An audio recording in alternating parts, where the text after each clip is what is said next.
direct the audience that unless you're a member of the media, you cannot have your phones out. And I don't generally get bent out of shape about things when the phones go off during court. I just pretend I don't hear it until it goes off the second time. But if your phone goes off, you'll be removed from the audience. So, but media folks can have yours out and can be taking notes or whatever, but members of the public who have not filed a Rule 22 may not. All right.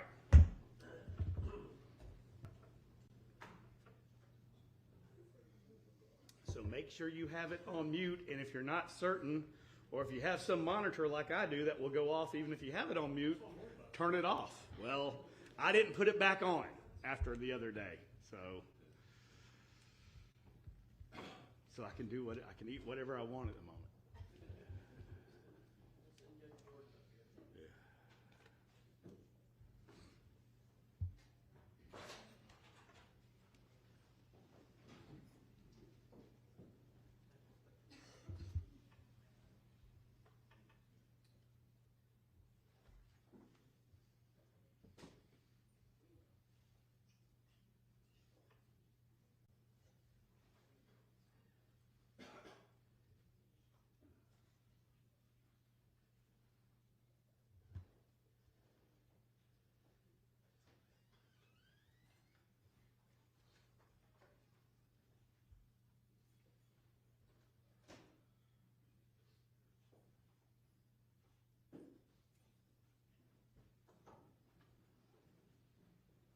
All right, Mr. Correa, go ahead.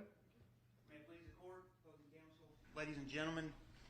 First off, on behalf of Mr. Weaver and Ms. Farris, thank you very much. I know that this has been, for y'all, a long 4 weeks, and definitely for all the lawyers, it's been a long 5 weeks of dealing with this case. And we note that you have been paying diligent attention, taking your notes, and we are very appreciative of that.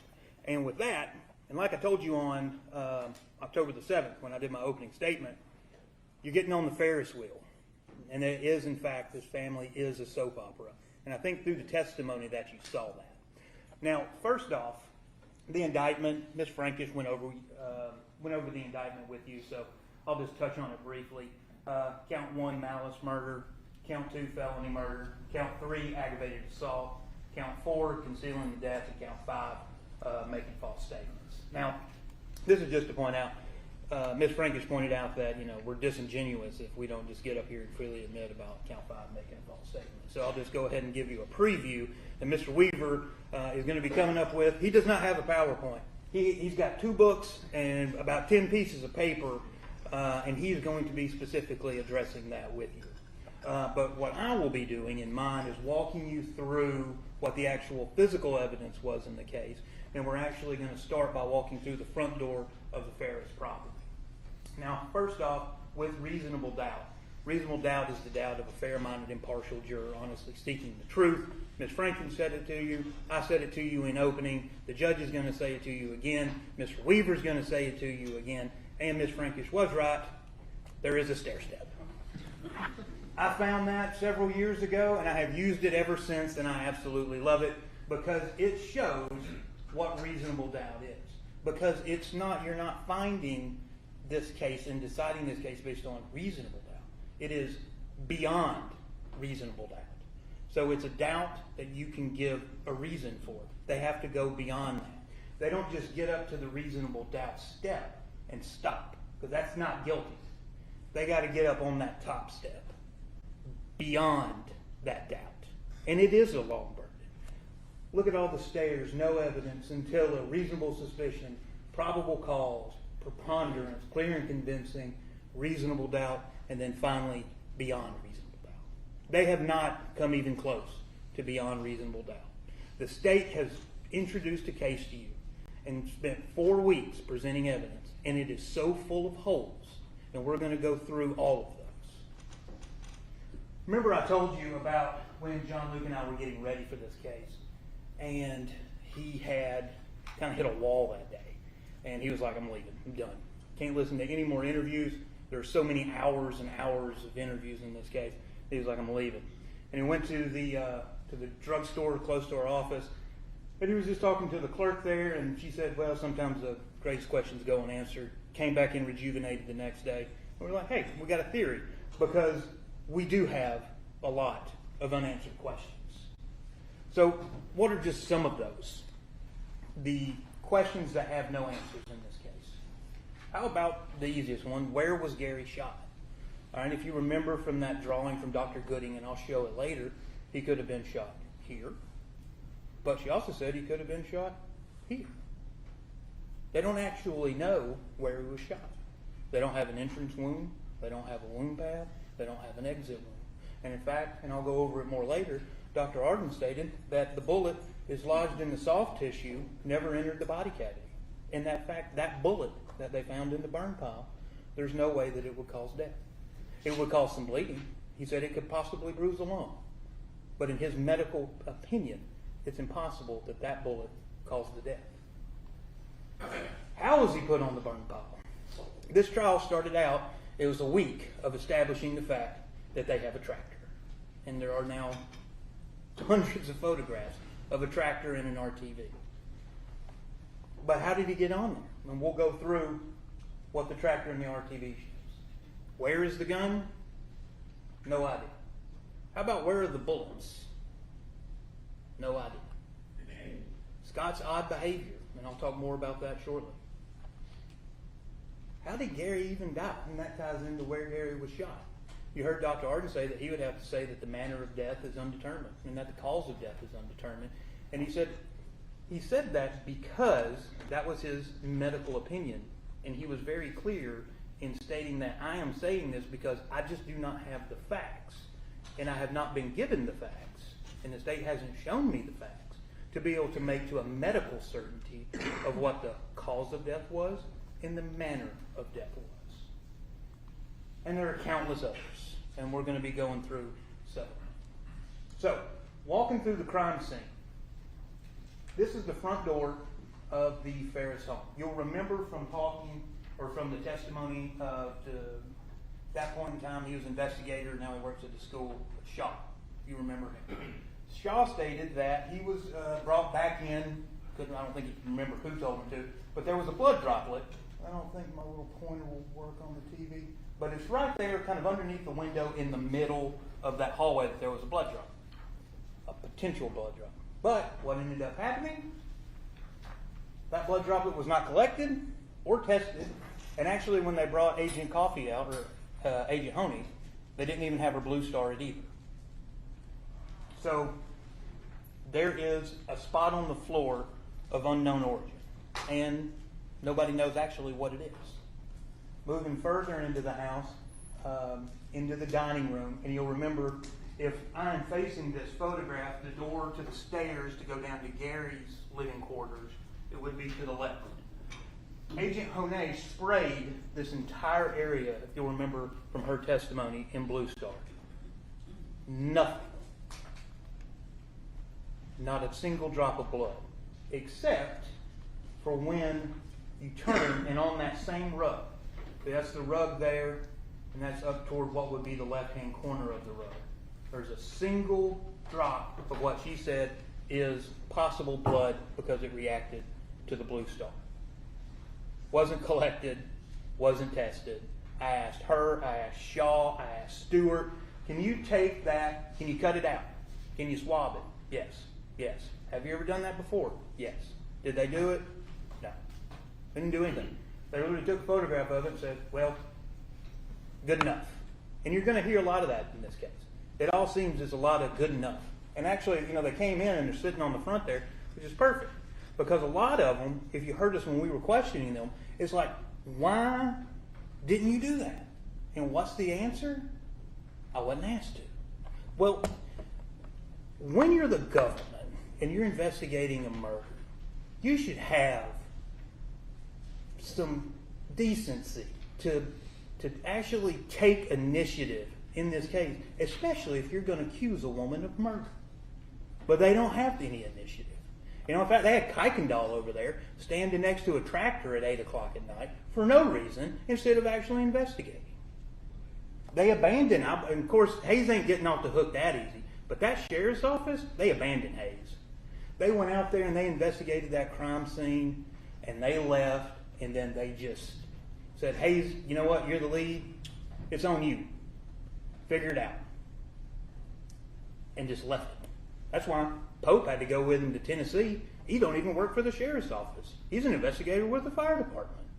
And he goes all the way to Tennessee to interview Martha Jane, I believe, and also Rusty Barton, because he was left. But so there's no initiative. Agent Honay says, when I asked her, did you collect it? No. Why? Nobody asked me to. No initiative. Here's the other blood spot, and this is two separate photographs. One on the left is essentially how the photograph is taken if you just took it while we're standing here today. The second one is you turn off the lights, and you remember with Shaw how you got to manipulate the lights, and then I did the whole thing about instead of taking a photograph and manipulating it, why don't we just set the stage in the house to actually be able to show the luminescence of the blue star actually on a photograph instead of manipulating the photograph to maybe see the blue star. So, that one's been manipulated, but that's fine, because what did Honay say? It reacts like blood, but it could also be something else. Because remember, I went through with her different types of food that can react to blue star, different type of chemicals that can react to blue star, different type of minerals that can react to blue star. So she said, I don't know what it is, and also, did they sample or collect it? No. So essentially what we have here is a photograph of something that proves nothing. The stairs were the same way. I was going to go in, put in the blue star on the stairs, but, not just going to sit here and beat a dead horse. They didn't do anything with the stairs. They said, well, there looks like blood. Well, we're not going to collect it, and we're not going to test it. So, good enough. Now the downstairs, we actually get some investigation going here. You see from 1, 2, 3, and 4. You heard with the GBI that essentially we were calling 1 and 2. That's EM1 and EM2. And that's just, EM was evidence marker, so 1 and 2. Now, those blood droplets are the DNA, blood DNA, of Gary Farris. That is proven, that is a fact. 3 and 4 were not collected nor tested based on the testimony of Shaw and Thrasher, and Hayes as well. Side by side, up close comparison of EM1 and EM2. You can see the blood droplet of EM1 is a centimeter, a little bit smaller. EM2 is those tiny, substantially less, less in size than a centimeter, 3 little droplets. Now, the basement. We talked a lot about the basement. So I just put that in there from a backed away perspective of this. You can see there where the arrow is, that's about where EM1 was. It's essentially at the foot of that wooden spiral floor lamp. The projectile that was found in the basement is in between the cushion and the chair. And there's a close-up of the projectile. Now, here's what's interesting about the projectile. The projectile, they testified, did have DNA of Gary Farris on it. And I believe that they actually tested a piece of skin, is what the testimony of that was. But look at that bullet. It's in a very peculiar spot. According to all the witnesses that testified, there's no impact marks, there's no bullet holes, there's no nothing. There's no marks on the ground where this bullet landed or anything like that. And then when Honay got on the stand, because remember she blue starred the basement, and also with Kuykendall, since he's the one that found the bullet, no blood found around that bullet. The only blood is EM1, 2. That's the only blood in the basement. Around that bullet, there is no blood. So there's no blood found anywhere around the projectile. Now, Honay said she blue starred it, the whole basement, and I'll show you another photograph here in a second. And also the GBI quantified that they examined the bullet and there were no textile fibers found on the bullet. And if you'll also recall with, I think her name was Bagwell with the GBI, talked to her about how a bullet can go through, especially with those types of bullets that you saw, and you'll have it back there, you'll see that the flanges that kind of go out, kind of got, almost looks like kind of teeth on them where the bullets opened up. and they talked about how that can go through and snag on clothing and things like that, and you could get fibers and other types of materials on the bullet, of which they found 0. Now, showing the basement out again, the little area, that's where Honey blue starred. And I asked her specifically, did you blue star on the couch and the chair and all? Her testimony was, and you'll remember this as well, was that she believed that she had blue starred the whole basement, but she would only take photographs if it showed the luminescent or presumptive blood. And she had no photographs of the couch. Nothing. Up here, any of the walls, and this applies upstairs too. Nothing found. Nothing found on the back walls, nothing found on the ceiling, nothing. The only thing found, 2 less than a centimeter drop of blood in the basement. Now this was admitted through Thrasher, I believe. Essentially, and this is a pivotal piece of evidence because when you're looking at the photographs, it's kind of hard to figure out, especially for you guys who hadn't been there and seen all this stuff, of actually trying to navigate that house. Very confusing, especially when you get in the basement. But you can see, and you'll have this back with you as well. This is the main floor layout, and you've got the porch and all that. And I've taken this and I've put the little dot. So that first dot closest to the bottom, that's where they said they thought was blood, but they didn't do anything with. Then you move around and you've got nothing, nothing, nothing until you get to that little drop at the top of the stairs that Honey talked about, as well as Thrasher, and then that other kind of swipe mark closer to the family room and the drops going downstairs. Now, what I thought was interesting in this, and the reason for it is, so you supposedly have, because you'll remember Mr. Fogus asking, I think he asked Hayes, did you have evidence of a violent crime being committed in this house? And he said yes. Okay, so that's your evidence of a violent crime. 4 supposed drops of blood that was never collected, never tested in this entire fair. Y'all saw the house. It's a pretty big house. But where else was nothing found? Or what else was found? So we got the living room, there's nothing. Kitchen, nothing. Breakfast area, nothing. Little hallway that leads to the bathroom and the mudroom, nothing. The hallway leading into the dining room, nothing. The dining room, there's just that one little drop that they didn't collect on the carpet. But other than that, nothing. Study, nothing. And most importantly, or second most importantly, that's the hallway that leads out to the garage, 0 found. Front porch, 0 found. Going downstairs, that's EM 1 through 4. You can see I've labeled it, the top 2 kind of bigger ones. It is hard to make a circle with a mouse attached to your keyboard where you just got to do it with your fingers. So pay no part of that. But also down here, so we got that, and we also got the projectile, right? So let's not forget that. But what else do we have? Well, we got nothing found in the media room or the workshop. We got nothing found in the bedroom. Nothing in the office, storage, utility.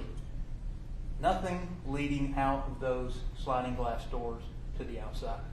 And nothing leading out upstairs, going back again, no, don't do that, leading out the front door. This is pivotal. And also, you'll remember I asked, I think it was Shaw, and he hemmed and hawed around most of the stuff I asked him. But there's no damage to any of the doors, leading in or out of this house. So, any evidence of any dragging or any equipment being used or anything like that, and we'll get more into that later. But there's no damage to any of the door frames, the doors themselves, nothing.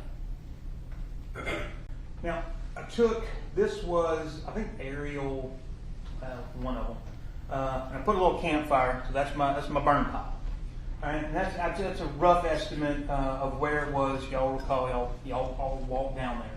But what I wanted to show you is using this photograph is, so here, no blood is found. Here, no blood is found. Around the burn pile, no blood. No blood, no blood, no blood. Not a single solitary drop of blood from anybody. Melody, Gary, no one. And we'll go into the tractor, because you're probably like, well, what about the RTV and the tractor? We'll get to that. So that just shows all of those law enforcement. I could name, about who was there.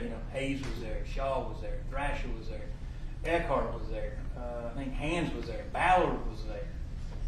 All of these people, all of these investigators, all of these law enforcement officers, EMS was there, fire was there. All of these people, and not a single solitary drop of blood is found on the outside where they claim that a violent murder happened. The outside of the house. This came up because you've heard, you probably didn't know what a preliminary hearing was. There's no point to learn it now, but you heard you heard Amanda talking about it. I learned it at the preliminary hearing.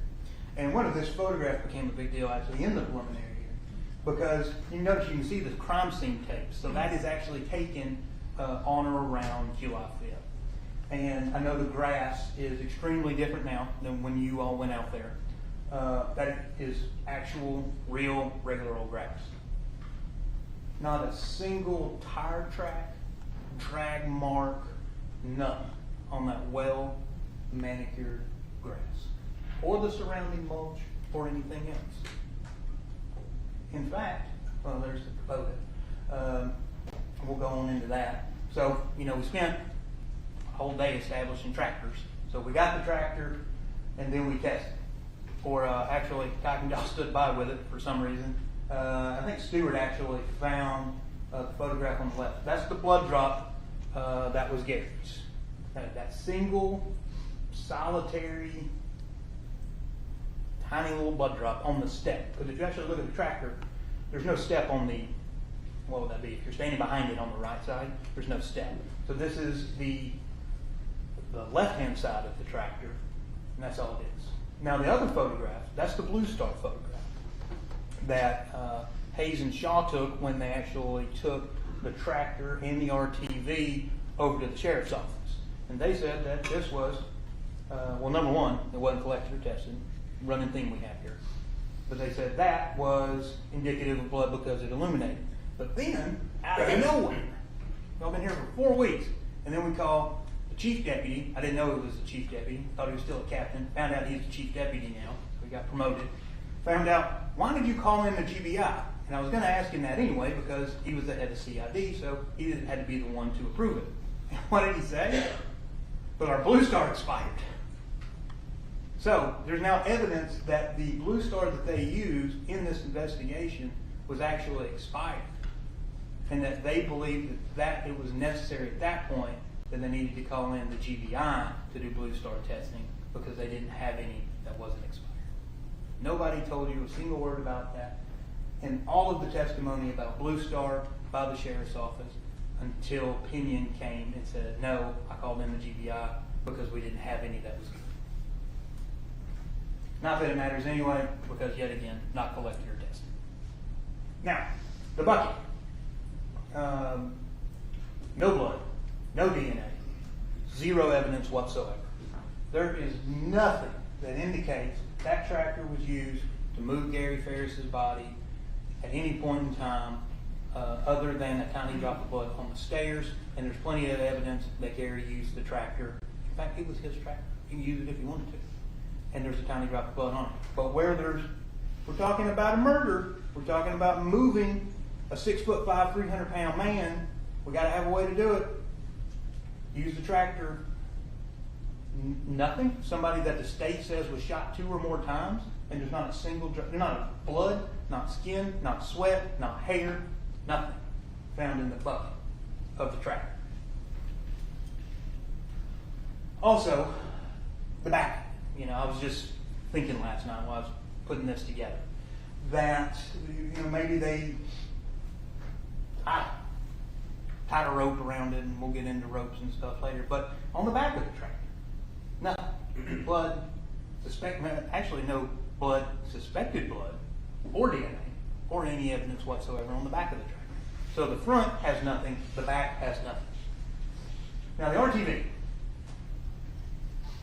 kind of shifted, and then it seemed to me like in the middle of the trial almost, or not necessarily in the middle, but during the physical evidence part, that things kind of twisted. It was, well, we've got to abandon this tractor idea because that's not really working out. We're switching to the RTV. It's a little easier.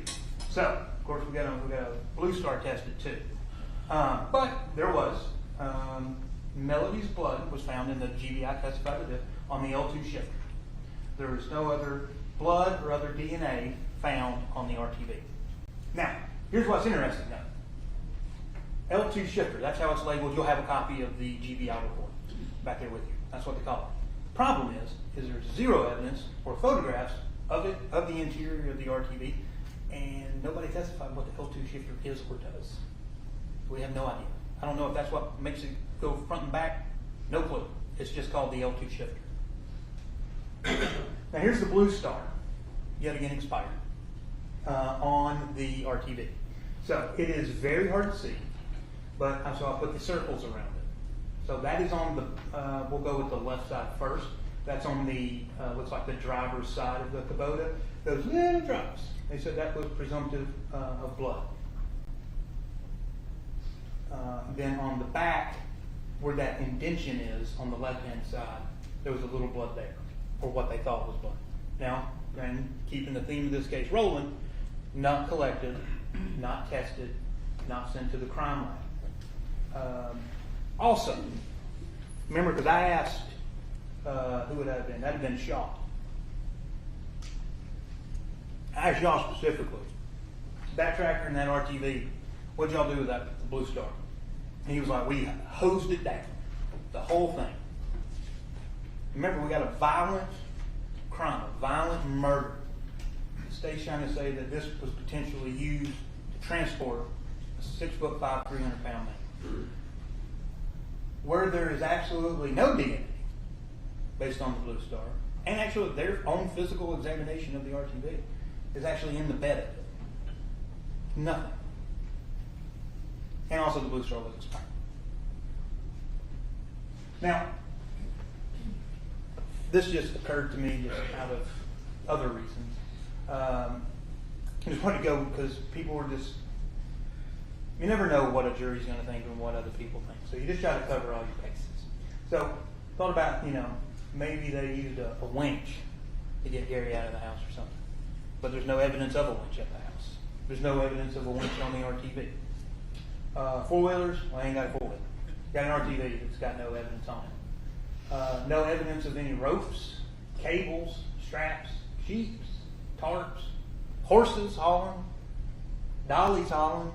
That could either be, I call them hand trucks, or the thing, like four square with the four wheels kind of dolly thing. No evidence of that. No evidence of any device used to potentially move the body of Gary Farris. Zero. Not one. And you got all these photos, hundreds. I don't even know how much evidence we're actually up to in this case. Y'all can count it when you get back to the jury room if you want to. But I mean, there's probably 1,000 to 1,200 photographs alone. A lot of them are like this. That's why I put these three separate photographs together. It's like, look at all this stuff. But nothing is found.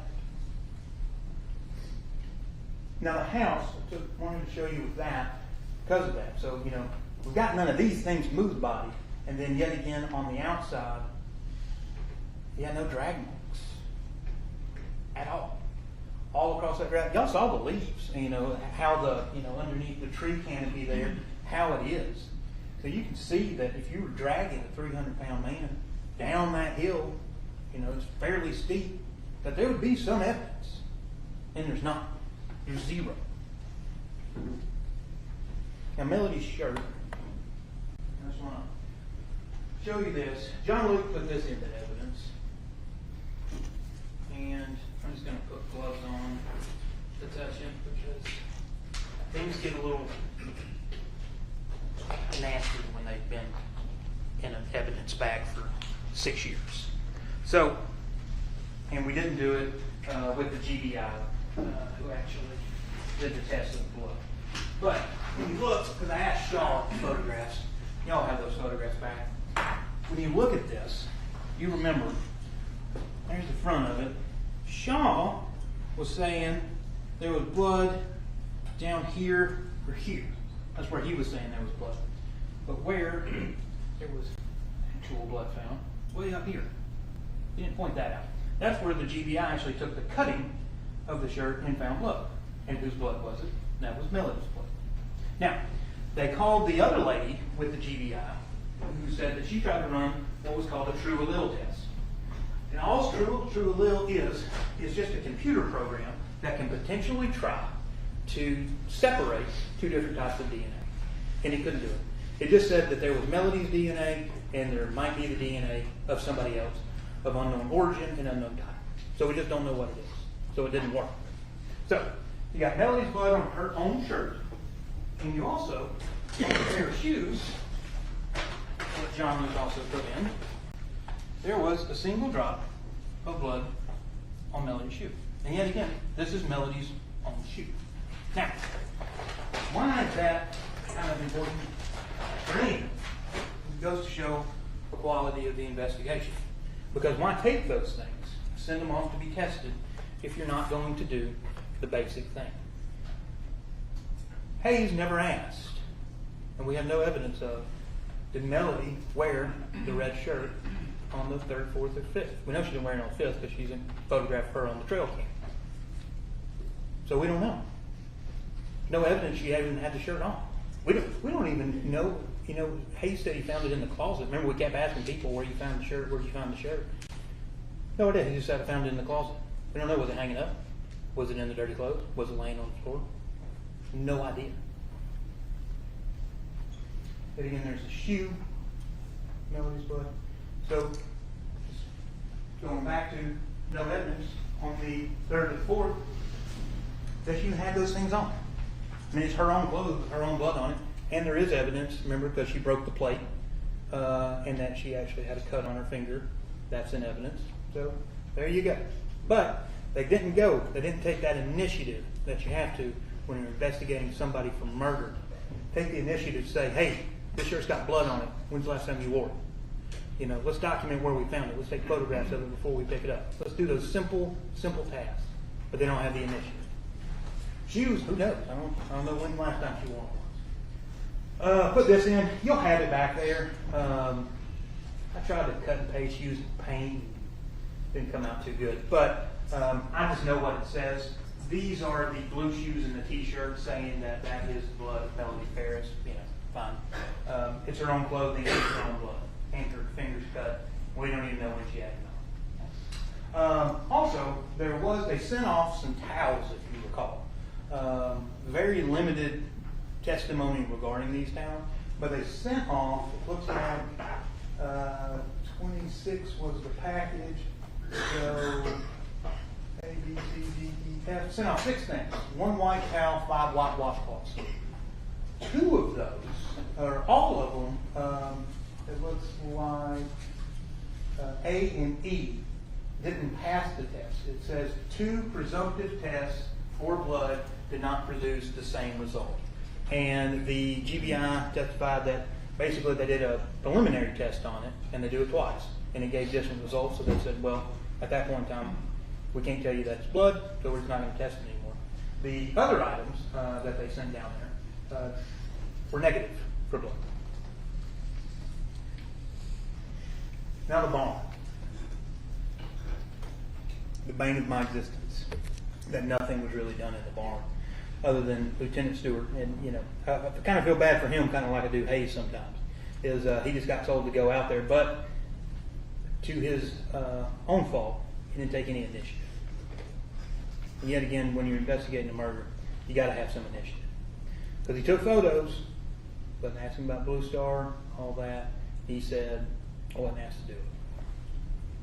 And one thing is, going back to Lieutenant Stewart, he works in the courthouse now, so I see him every day.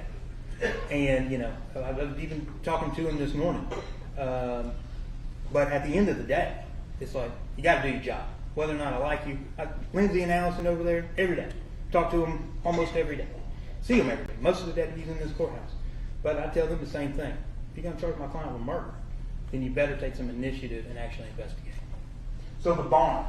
They took photographs of the barn. That's it. That's literally it. And we had pointed out, and I'll switch to slide in a second, just because we were going through, and I'll kind of lay the framework for this, what we did is our staff, who they got here late, and so they did not get a seat, are standing over there, two of them. Now, they had to go through and print out every photograph in color in this case. One folder that is from July 15th has 2,006 photographs in it. And we had to print, and that's one folder. There's probably almost 3,000 photographs taken in this case in total. So we printed all of those out, and John Luke sat there listening to interviews, flipping through photos. And then I started going through and flipping through photos. And then we started noticing that, Scott living in the barn, and, he's a 30-something-year-old man, probably not going to be very clean. It wasn't too bad, but his living quarters, pretty nasty. Dog feces all on the floor, not the cleanest. I'm kind of a clean freak, so I pick up on that. But what was curious to me, a 30-something-year-old single man living in his parents' barn, that bathtub and that sink are spotless. And law enforcement took no initiative to say, okay, this is kind of weird. The rest of the house ain't too clean. Why is this absolutely spotless? And also, there's a magic eraser in the bathtub. I mean, at a minimum, could have blue starred. What if he was washing off blood? But we don't know, because they don't have initiative. Same thing, you'll remember, because you were probably wondering, like, why in the world are they putting these in the photograph? And I don't have it on a slide, but you'll remember downstairs in the barn, I think Mr. Fogus put in some, and I put in some too. There's that drain, and there's a water hose running over to the drain. We actually took close-ups of it. No blue star at all in the barn. And they had, they can't use the old, it's expired excuse, because they called Monet out there, and I asked Monet, did they ask you to go out and blue star the barn? What'd she say? Nobody asked me to. The bullet. This is just more for my own curiosity why I kept asking these questions. And the answers were kind of shocking. We know the bullet on the right. We know who found that. That's the one from in the basement. That's Kuykendall. He found that. But the one found in the rib in the burn pile, of who found it. Dr. Gooding, remember her, she was the actual anthropologist.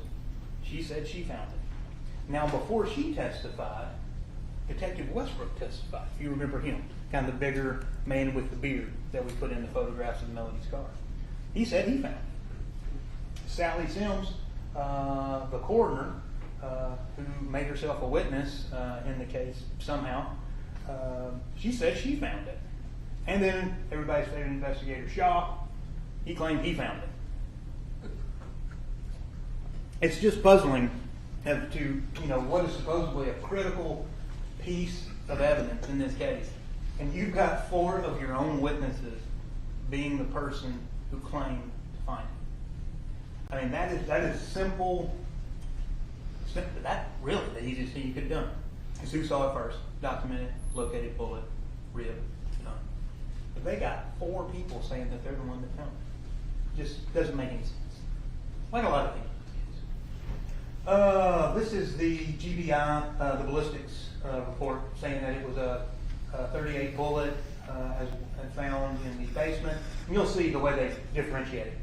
38 bullet basement floor, and then 38 bullet jacket. That's the one from the rib. When it says bullet jacket, that is the one from the rib. And that one is in evidence somewhere. I think it's probably in here. So you can actually have that packaged in a clear case where you can actually look at it. And you'll also have, and I'll just talk about that while we're here, you'll also have what's called a bullet comparison sheet that Mr. Fogus put into evidence with Ms. Bagwell with GBI. And what that shows is you'll see the comparison of the bullets. A lot of it probably won't make sense. But if you look at it, and from her testimony as well, you'll see that basically from the bullet in the rib, she based a lot of her assumptions off it based on the bullet in the basement.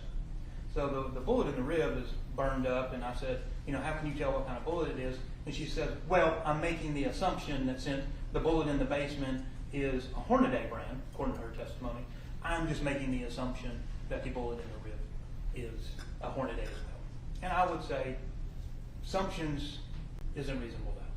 It certainly isn't beyond reasonable doubt. You'll also see things like the weight of the bullet and stuff like that. They're both very, very different. But y'all will have all that back there to look at. Next, we also learned that 357 Magnum can shoot a 38 special bullet. Pretty well uncontroverted. There's plenty of evidence about it. And you'll also, when you're looking at this document, you'll see that the GBI, they gave a list of possible firearms from the bullet comparison. And most importantly, she says this list is provided as only an investigative lead and is not intended to be an all-inclusive list. So short answer is, it's a 38 bullet. What kind of gun shot it? We don't know. But it may be some of these, or some like these. Now, bullets, these are what Scott had in the barn and in his bedroom. The one on the left is actually from his nightstand. And what kind of bullet are those? Those are 38 special bullets. 38 special, 158 green, lead round nose. American. And I also heard Scott talking about, actually he said, Chris said he didn't own a handgun, never did. We know that's not true.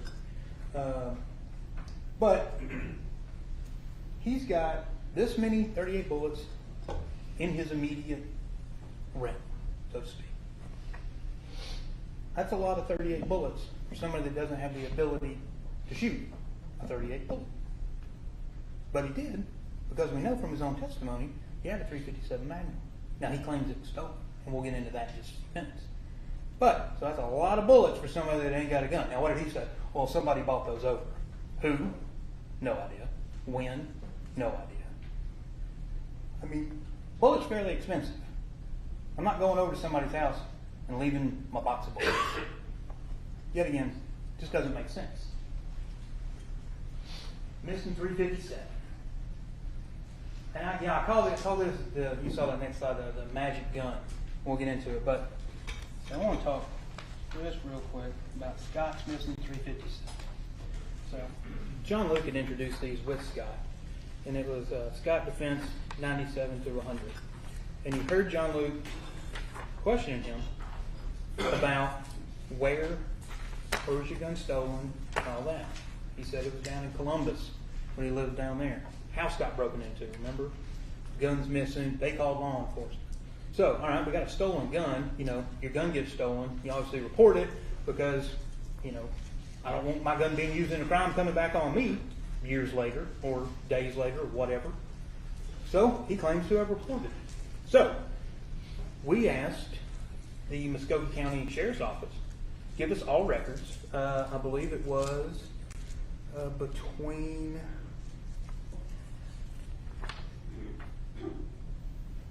a certain year time frame regarding a 357 Magnum, other firearms belonging to Scott Walker Farris that were reported stolen. We are requesting copies of any incident reports 911, and we asked for that to be between the years of 2008 and 2015. And Muskogee County Police Department, from the sheriff himself, Scott 98. In response to your open records request submitted to the Muskogee County Sheriff's Office, please be advised that the Sheriff's Office was not able to find information requested in your details you gave. Therefore, there are no documents that exist. So, Columbus is a big town. Had to call my buddy Cody, because he's from Columbus. Actually, I asked him what county it was, because I didn't know. So we found that out from him. Then we went to Columbus County Police Department. Sent them the same records request, 2008, 2015. Good day. There are no records in our system for Scott Walker Farris. I did check our jail system as well. No records. He sat on that stand and told you, under oath, that his 357 was stolen.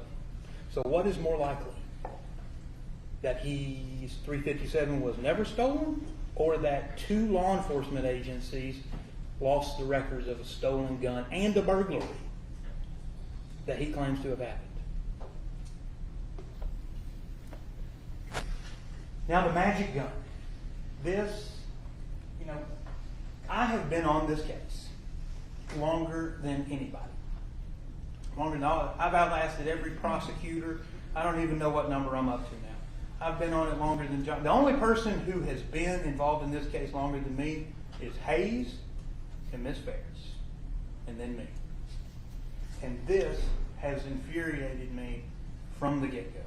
And I have waited for 6 years to get to stand here to talk about this gun and this absolute nonsense that the sheriff's office took hook, line, and sinker from that man's mouth on July the 5th. The magic gun in the basement. So what did Scott say this gun looked like? That it looked like that. It was chrome, it was a snub nose, he didn't touch it, he didn't take it out, it was in some kind of a holster, but he could see what it was. Remember, he didn't want to pull it out because DirecTV guy's there. And I would also tell you, you'll have back the text messages that Gary tells him to come over, the DirecTV guys coming. Now you can read those and use your own common sense and reason. I can't tell from those text messages because Gary actually tells him, come here, I need to show you something like SSR, whatever it is. And then they talk about DirecTV guy got pushed back to 2. And it almost seems like in those text messages, he's having Scott come over just to help with something that he's actually there. Not Scott's version where he's having to go over there to let the man in. So you'll have it, you'll read it. It's just a little something to think about. So that's what Scott says is that he finds or he goes to look for. First he finds, tells no one, and then he goes and looking for it on July 5th. So it's in the basement. Now Martha Jane, she's safe for the end. What does she say? Looks something similar. She actually said she couldn't tell what color. She didn't know what color it was. Now Jenna, that was out of the blue, got on that stand and said, August 2024, over 6 years later, here comes Jenna into their office and says, guess what? I saw a gun too. And that's what she told the investigators. And they actually made her, and it's in evidence, you'll have it back there with you. If you'll remember, we actually put it in 3 different photographs of guns and said, pick, what gun did you see? Wanting it to be that, to corroborate Scott and his lies. But nope, they can't hold it together to do something like that. She picks a completely different looking gun, wood handle, black, and that's what she said that she saw. And we'll get to the locations here in a minute. Now, Chris, on the other hand, yet again 6 years later, he hops up on the stand, and guess what? He's seen a gun too, but he didn't see it in Purcell Lane House. He saw it back in Alpharetta. Remember, it was just laying on the kitchen counter, and he's never told anybody, and he took it and he put it up on top of the refrigerator. And what did that gun look like? We don't have a photograph of it because it's not in evidence. But he said it was a silver gun with an ivory handle. Ladies and gentlemen, what I would propose to you, what that is 3 people trying to corroborate one. The problem is they just don't have the capability to hold it together because it's a lie. You know what Mark Twain said, that you don't have to remember anything if you just tell the truth. The problem is when you're lying, you've got to remember the details of what you're saying. So Jenna knew to say it was a revolver. She couldn't remember the color, couldn't remember the handle. Chris, same thing. He remembered the color, but he got the handle wrong. He also got the location wrong. He said he saw it. They moved to Purcell Lane in 2013. So it had to be before 2013. Chris never told law enforcement in all of his interviews, sitting there talking to Hayes and Kuykendall and Pope, never said anything about this gun. Jenna never said a word in over 6 years about seeing a gun in that basement. Martha Jane, yet again, she's got her own slide. 2019 to 2024, 5 years, 2 law enforcement interviews, nothing. And Scott telling law enforcement within minutes of arriving on July 5th. Remember what Chief Deputy Pinion said. He's literally just walking down the driveway to the house to get things checked on. And here comes Scott, and then he said, he changed the conversation, and he starts talking about a missing gun and affairs and pointing the blame at his mama. Immediately. And you heard it from Amanda too. Amanda gets there, I'm going to check on that gun. You don't even know what's happening. You don't know where Gary is, supposedly. You don't know that might be a gun involved. You don't know anything. Why are you looking for a gun? Frankly, also, why are you these kids? Your dad's missing, and let's go through and let's look for his wallet. Let's look for guns. Let's see, where's his credit cards at? You got Emily days later trying to access bank accounts. Pope had to go out and freeze all the bank accounts. Took all Amanda's money. Hadn't done anything. Nobody accusing Amanda of anything. But all her money got frozen too. Remember? Because I think she said it was about $800, and that's all she had.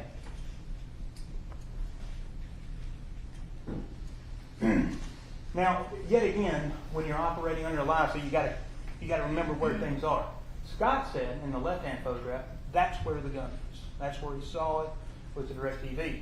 Jenna, knowing it was the basement, but can't keep it in the same place, puts it over there in that thing. I don't know what it is. Armoire, whatever. Basically, it's on a whole nother side of the basement. If you remember, you'll have those photographs. The Scott location's up by the sliding glass doors behind the couch. Jenna's location is over essentially behind the bar. Two different locations.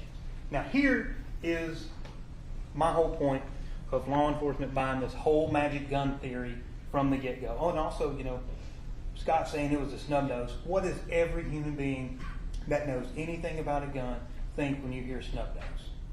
38. That's just the first thing that pops in your head. 38 special, all that stuff. That's what people think about. So he was very clear in saying it was a snub nose. He didn't say 38. He said it was a snub nose, and he gave the color of it. But what has irked me since 2019 is the fact of this. So, who stores their stolen murder weapon in the living room of the victim?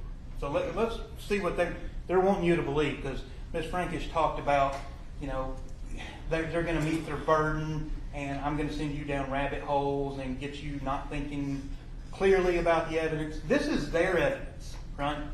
Their evidence is Scott located a gun in the basement.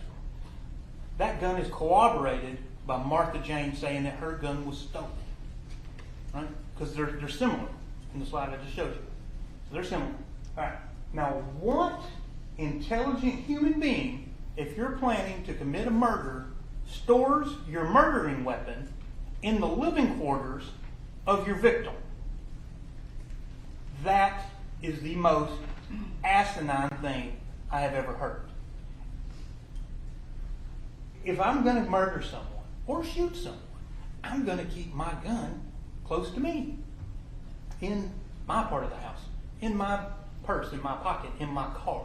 I'm not going to store it in my husband, according to them, that she despises, behind the couch that he sits on and watches TV, where Scott claims that he sits and watches TV. What sense does that make? And that's why, when you're talking about reasonable doubt, it says in there, in that law, common sense. Because you can't, there's no way that the state can explain that away. What, Melody's just so stupid she didn't know where to put a gun? If that's what you want to believe? That's ridiculous. This whole magic gun, it is the biggest farce I've ever seen. Botzon, just briefly, he did the CPAP machine, the Dell computer, all that stuff. CPAP machine, he used an open source, which just means free, program to interpret the data that he extracted from the SD card taken out of the CPAP machine. We had asked him, was that program approved by the CPAP manufacturer? No. Did you do any testing to make sure that the data coming out is correct and you can actually prove it that it's correct, verify it, when it comes out the other end? And he said he didn't do that because he had to essentially just dump all of the information into the program, and that's what it spit out on the other end, all the dates and the usage and all of those things. So remember I asked him, I was like, why don't you just take July the 1st, plug it in, see if the data comes out and matches, then you've got it verified that this program's actually doing what you would expect it to do. And he said, well, I can't do that. I have to do it all at one time. So essentially, we have a non-approved or tested open source computer program to translate the raw data from the SD card. So you can't determine the accuracy of the translation. Even Bob couldn't say that it's correct, what he was testifying to. He can just say, here's what this program that's not approved says. Also, the trail camera. Scott admitted to deleting the trail cameras on July 5th during the middle of the search for Mr. Farris. You didn't hear any evidence of Scott telling law enforcement in any of his questioning and interviews or anything like that about deleting the trail camera. You just heard that from the stand while he was testifying. But, talk about the trail cameras. So that is 12/12/75/2018. That is Scott. He admitted that's him. Amanda also identified him. That is him walking up to the trail camera. Now, what you may be wondering is, how do we know that that's when the photographs were deleted? Well, we know that because there is essentially a way to print out the photograph to where you can get the data, call it metadata, call it whatever you want, of each of the photographs that were on the SD card. The two relevant ones, you see on the top one, Scott walking up. And it says deleted at the bottom, deleted true. That means that it was in fact deleted. So every photo before Scott is deleted. And then he's picked up on trail camera at 12:16 and it says deleted false. He's walking by covering his face. So he essentially deleted it and then got picked up walking by it 4 minutes later. Now, what was his excuse for that? Well, just searching for my father. I think a gun's missing. I'm worried about his safety. Need to check the trail camera and, I just always delete photographs from the trail camera whenever I go and check it. In the middle of searching for your father. State's evidence. All right, state's experts. Dr. Gooding, Hope, and Atkinson. Gooding was the anthropologist, Hope was the fire lady, and Atkinson was medical examiner. So Gooding, remember I told you this would come back up. Best we can tell, or best she could tell, is that bullet found in the rib is somewhere around those black arrows. And remember she said, and this is important, I think, their own evidence is saying that bullet is front to back. Right? Front to back. So, first off, the body got to the crime lab July 7th.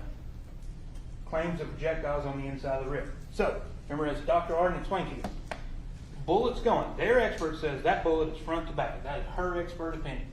Fine. Dr. Arden said we accept that as a fact. If that is a fact, that bullet is here. It is lodged in the soft tissue in between two ribs and did not enter the body cavity. Therefore, that bullet could not cause his death. Claims trajectory is front to back. Dr. Gooding didn't know if the projectile lodged in soft tissue is from the front or the back, but it says it's a sternal rib end. And so that's when I asked Dr. Arden about what is sternal rib end, and that is the ribs that are connected to the sternum, coming off at the end of the rib. In the front, if you remember from his testimony, I was able to show him with the little hand on the PDF. Yet again, Gooding couldn't tell him, none of them could, tell me about any vital organs. And what Dr. Arden said is you can't say it hit any vital organs, and that bullet, if it went front to back and it's right here, it didn't go into his body cavity.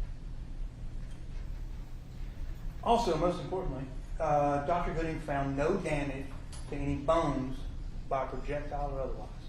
So there is no evidence, according to the bone, really, or the soft tissue, there's no evidence of saw marks, cut marks, knife marks. No evidence to the rib where the bullet is found, lodged in between the two of them. It had not been damaged. And there's no other damage to any other bone other than thermal damage caused by the heat of the fire. So, looking at it from the state's case, they want to say that Gary Farris was shot 2 or more times. Right? If that is the case, he shot 2 or more times and not a single bone in his body that they can find was damaged. Now this is Dr. Pope. That's just a little snippet of her report, because I just wanted to read basically her findings to you. She said that that's easier if I just read it. The fire that burned this victim's body is consistent with a single burn event where the fire was set and left to burn as a slow rendering fire. And then for some reason it says in parentheses hours. That remained undisturbed until discovered as a crime scene on July the 5th. The duration of the fire was less than 24 hours old. You'll remember from her testimony, she made that assumption based upon how hot the fire was when law enforcement arrived on July 5th, somewhere around 1 o'clock or so, 1 o'clock, 2 o'clock, whatever that is. Now the important thing is, at 24 hours. I also wanted to point out, so it's post-testimony that Gary's remains are in that state of cremation, being on the burn pile 24 hours or less. Okay. You remember from those interviews you were hearing where Kuykendall and Hayes are talking to Melody, saying that we've seen people come out of house fires. We've seen people die in collapsed house fires, and they don't look that bad. They're not burned up like that. According to the sheriff's office, they don't even believe their own expert, because she said it happened in less than 24 hours. And not a house fire, an open pit just laying there burning. And also, no accelerants, no gas, no alcohol, no nothing. Now, the reason that 24 hours I've always thought was curious. So, if the fire was 24 hours old, 24 hours old when they arrived on July 5th, 1, 2 o'clock, that means that the fire had to be set less than 24 hours or less before. So that'd been 1 or 2 o'clock on July 4th. Common math. Actually went over that with Pope, and she agreed. Because I do remember. I was crossing here and it was 1:09, if you'll recall. I was like, it is 1:09 p.m. right now. 24 hours ago, it was the day before at 1:09 p.m. and she said yes. So 1 or 2 o'clock, law enforcement's there. Fire's burning less than 24 hours old. Well, at 1:54, Melody is an hour away on the 4th of July, verified at Lake Lanier. So we know that it's about an hour or more on a major holiday to Lake Lanier. Amanda said traffic was horrible. Getting in was horrible. Also know Melody went to Target, had to go buy the chair. We don't know exactly when she left, but through the state's expert, it seems like less than 24 hours, unless you just want to say, well, less than 24, maybe it was 10, maybe it was 5, whatever. Use your common sense there. But if you put it around the time of 24 hours when that fire was started, according to their expert, Melody's in Lake Lanier. She wasn't even on the property. And that is verified by that receipt, that is verified by Amanda, that is verified by Cameron as well, that Melody wasn't at Purcell Lane, that she was at Lake Lanier. Now, Dr. Atkinson's report, you'll see, this is basically the summary of the findings that Dr. Arden was referring to. I probably should have put it up when I had it. But it says basically you can't find entrance wound and unable to assess direction of a wound path. And like Dr. Arden said, a wound path is a bullet going through bone and muscle and tissue and subcutaneous fat, being able to track the path. Now, Atkinson was the whole copy and pasting. I'll get to that in just a second. But he couldn't say what organs were damaged again. Remember, I asked him, did he die of blood loss? Did he, was his heart hit, lungs, liver, all of that? He says he don't know. They want to blame everything on the fire. Dr. Atkinson couldn't say to a medical certainty that Mr. Farris was alive when he was shot. He did not want to answer that question. And if you recall from his testimony, he started giving him this big long spiel about, and I was like, no, you answer my question. Can you say to a medical certainty he was alive when that bullet entered his body? And he said no. And that corroborates what Dr. Arden is saying. Dr. Arden, complete honesty, was like, I'm not saying that you can't say that this is a homicide, but I'm just saying being academically honest with, I think his word, is I can't say that it is or is not. And when you've got is or is not, then you've got undetermined. And when you can't tell me to a medical certainty a man is alive when a bullet entered his body, then how can you say honestly to a medical certainty that a bullet killed him? And you can't. Dr. Atkinson couldn't say what rib the projectile was lodged in. He actually knew less about the rib and the bone than Gooding did.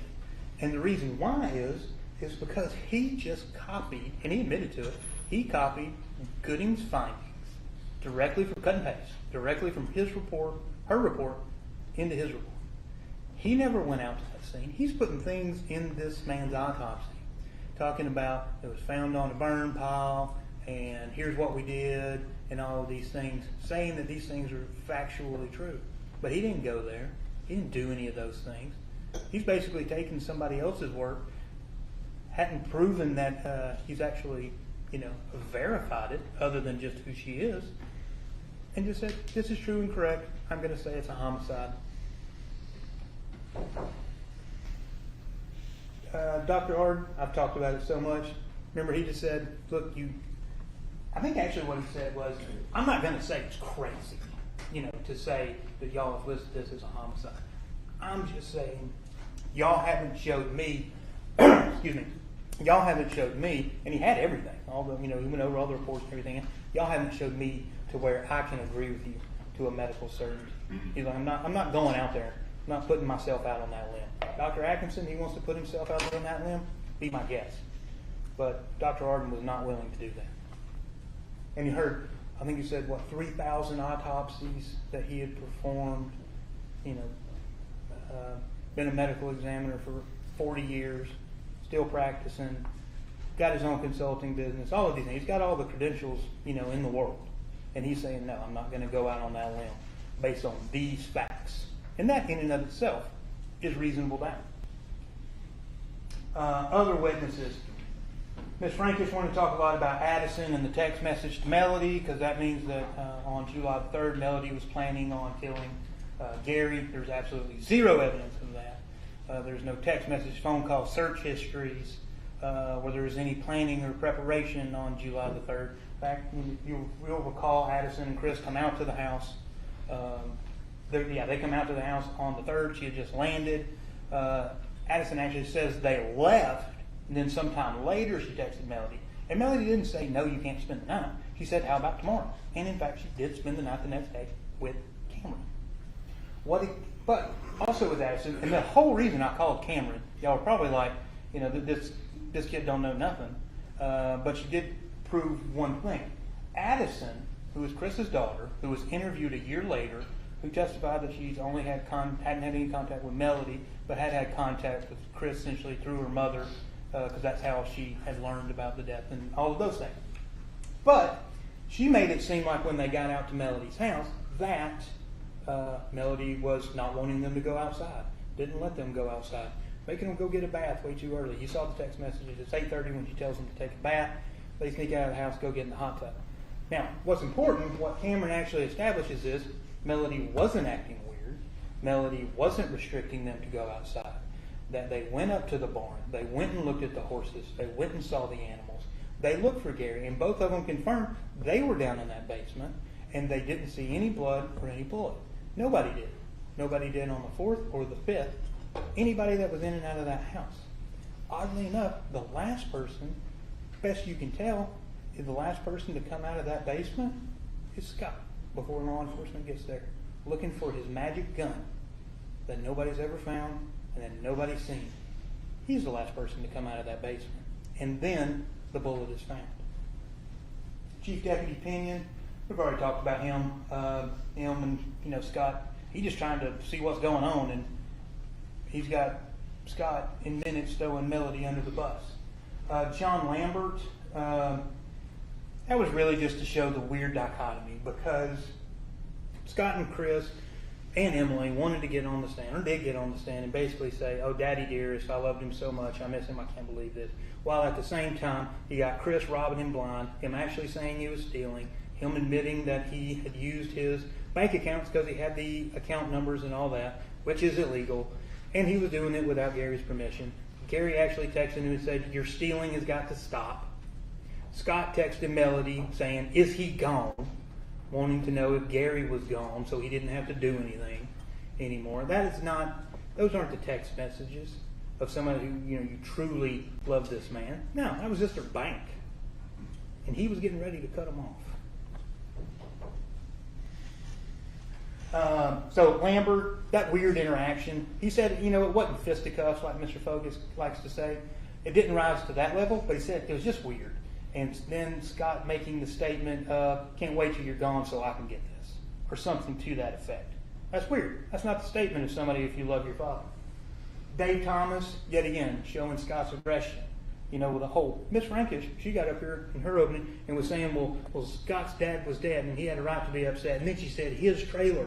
That ain't his trailer. That's not his property. That is Melody and Gary's. He wants it to be his, but it's not. Just like they want the money, they wanted the house, but it's gone. They wanted everything. They acted like it was theirs, but it wasn't. And Miss Frankish bought right into it, came up here and told y'all exactly that. He's upset his dad died. He's got strangers using his trailer. It ain't his. The owner of the trailer was standing next to it with Dave Thomas when he comes up acting like a nut, then chases him halfway over to Forsyth. Martha Jane. She's known about this case since July the 5th of 2018. July the 5th, 2018. In the middle of this trial, she called law enforcement and said that, "I have to tell y'all something. Melody stole a gun from me in 2019, and it was a .38. And when did she say that? After, and you'll have this back there with you, after she admitted to it, after you watched this man on YouTube commenting over Rusty's testimony. And the title of this video, "Did I Just Crack the Case?" Because that man said, and I asked her, that's where the gun came from. The next day, she is on the phone with Captain Hands telling the story about how Melody stole her .38. There is no evidence that she ever owned a .38. They got some .38 bullets, but also just to show you, those are Winchester, not Hornaday. The .357 that her husband owned was still there, and it also shoots .38, so it makes sense that you could also have .38s. But there's no receipt. There's not a photograph of this gun. There's her words 6 years later saying that she's got a gun.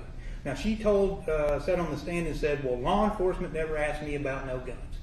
Yet again, July the 5th or the 6th, she knew Gary had been shot. And you don't think that might be relevant then? It only becomes relevant when a little man with a YouTube channel tells you that it's relevant. And she admitted to that. She also admitted that she was embarrassed. She was furious at this affair that she found out about, essentially on live television. Now everybody in Tullahoma knows it. She says she's got to hang her head whenever she goes. Rusty destroyed the Barton name. And I also asked her, you believe that a mother should always protect her children? She said, I do. And I said, when you saw John Luke and I crossing those witnesses, you were furious. And that's when Mr. Fogus started his objections about let her finish her answer. Let her answer. She's 85 years old. She might be 84 years old. She might be 84 years old, but she came up with this lie because of YouTube and this trial being on television. That's the only way that she came up with this. She wants to talk about, Miss Frankis wants to talk about, her picture is in the dictionary next to the word credibility. She has no credibility. She watched this whole trial. She knows everything. She knew to even say what color the gun was because she can go back and watch Scott's testimony. What did she do? Yet again, can't get the color right. She got the holster kind of right. You can't get the whole thing because you got to remember stuff when you're telling lies, and it's hard. And I'm sorry, when you want to show up in the middle of a murder trial, 6 years later, 5 years after you discovered a gun being gone, and your excuse is nobody asked me, and it doesn't become important until 2-3 weeks in, that's the definition of no credibility. and especially when you can't even prove to me that she owned a gun. And, you know, she's got an excuse for that too. Didn't like guns, she moved it all over the house, blah, blah, blah. Show me something. They got nothing. I'll go on for more, but I got to hurry. How long have I going? Real quick, motive means opportunity. Motive, they want to say it's money. All right. Melody had access to money. You've seen the house; she could buy whatever she wanted. Here's where they messed up, though. It was with the financial accounts. You'll look at those. You should have them back there with you. Gary had actually added Melody back on as a life insurance beneficiary in 2012. That's around the whole Ted Wiley fiasco and her leaving in Alabama and all that. Got in the back. Here's where they messed up. They did not prove that Melody knew anything about the existence of life insurance. There's not a single witness who has said Melody knew about the life insurance policies, that Melody knew that she was a beneficiary. In fact, you heard from their own witness, Martha Jane. She said Melody didn't know anything about their finances. She didn't know where the money was. She knew that she had a debit card and that she could use it, and a credit card, and that she could use it, and that Gary tracked her. But she didn't know anything about other than that. She didn't know anything about the life insurance. She didn't know anything about the 401k. She didn't know about the partnership stuff, though, because she called and asked about it. But that's it. They want to say that money is the motive, then you might want to establish some evidence that the person who's wanting the money even knows the money exists. The only thing that Melody knows about money existing in this trial that is a proven fact is a receipt in her car with $11,000 in the bank account. So with that, I'm going to just go ahead in there so John Luke can do his part, but that's the confirmation bias. And that's what it looks like. You remember I talked to you about that in the opening. Confirmation bias. They got their beliefs and they leave all these facts. So with that, ladies and gentlemen, I would ask you to find Melody Farris not guilty of all these charges. Mr. Weavers, after a break, we'll be talking to you next. All right, let's take try to keep it 5-10 minutes.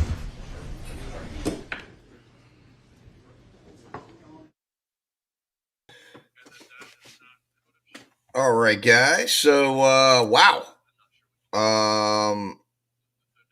That was some interesting closing argument. That was a good closing argument, in my opinion. I know some of you probably are not happy with what was said, but I hope that you paid attention to some things that were said in there, because he really laid it out well. First of all, obviously, he made a huge case in the fact that a lot of you have all had all of this speculation.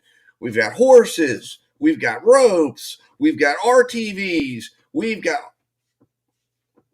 and look, he dispelled all of it. There is zero evidence that any of that was used. There is zero evidence that an RTV was used. There is zero evidence that any of that happened. You heard what this defense attorney is telling you about the evidence. What does the evidence suggest? In fact, I had missed this in the trial, but it's absolutely explosive. And what is it? It is that, and again, when you go back, it's funny because I was watching the medical examiner's testimony, the one that heard about the fire, and I thought it was strange when I was rewatching it today. And she said that it wasn't the 3rd that she knew that a fire was burning. She said it was burning on the evening of the 4th into the 5th. Okay. And what the defense attorney just said is that based on when the experts arrived, they said that fire had only burned for 24 hours. Now, obviously, I was thinking, and again, it kind of jumbled my head because I said, wait a minute, I thought it was all burning. Everybody's thinking it's burning on the 3rd and into the 4th, and there's this fire going, and there's this roaring blaze. But wait a minute, that fire wasn't going. And again, according to what the experts said. Now, I understand what everyone's going to say because we heard the police statements where she says out of her own mouth that there was a fire going. And we know, of course, that Rusty says there was a fire going, based on what says he was told there was a fire going the night of the 3rd.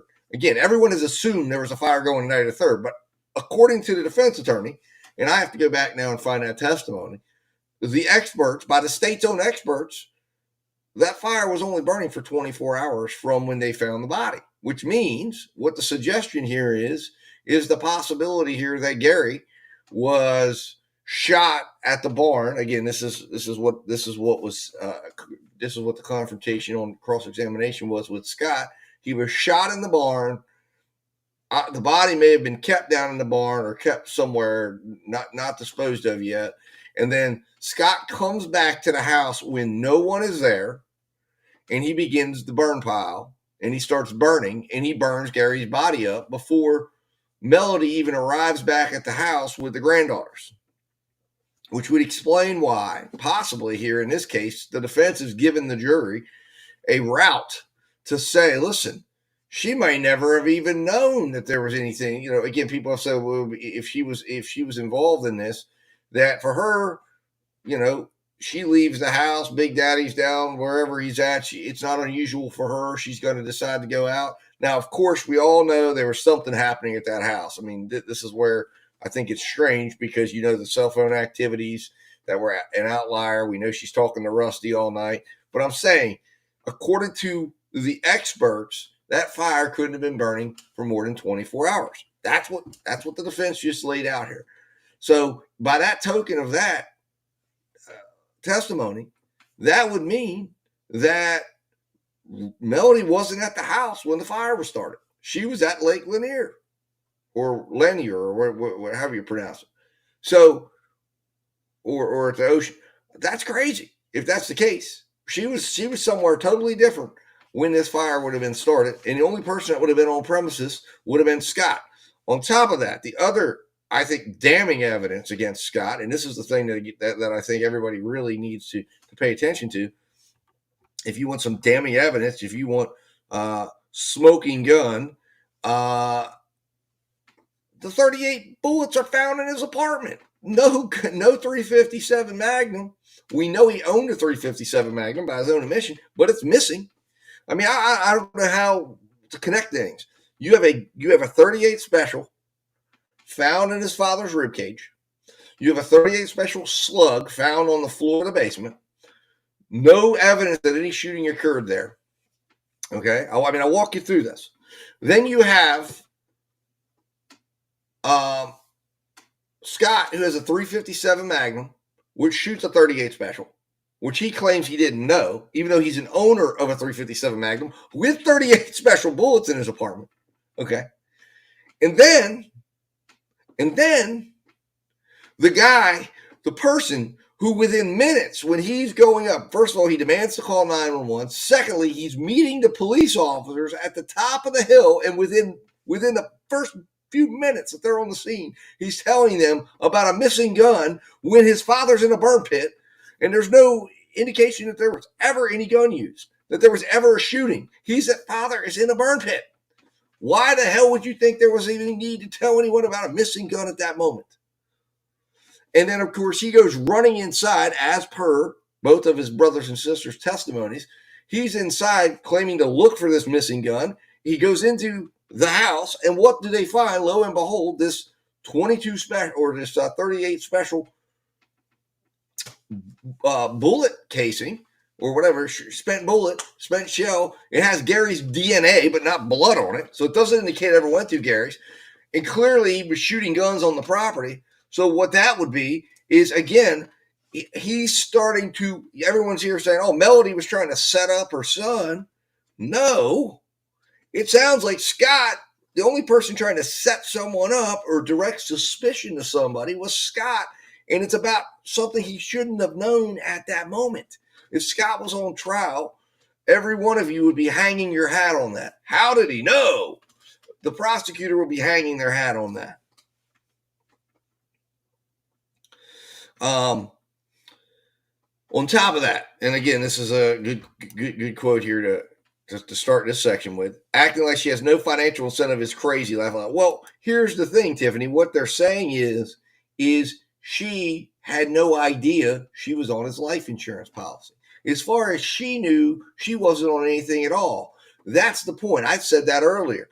All discussions from everyone who testified in this case was that she kept inquiring about, and this was in the months, years prior to Gary's death, was like, if something happens to Gary, I don't even know where all the money's at. Am I even on the life insurance? Did he put the kids on the life insurance? She had no idea. She was really worried and really afraid. In fact, she says that was part of what was driving her to leave Gary back in 2013, 2014, was her concerns over Gary's health and the fact that she didn't know financially where she was at. So why would you have a financial motive? I've said this from the beginning. I'm sure that the next attorney that's up for the closing is going to pound this home.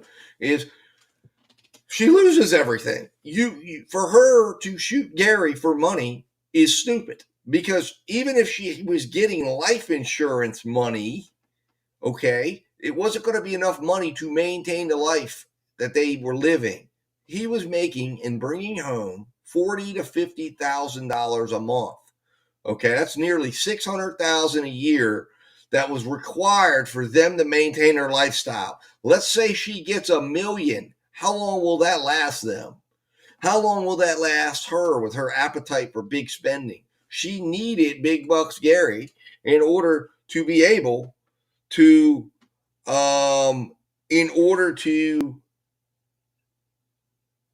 maintain the lifestyle that they were living.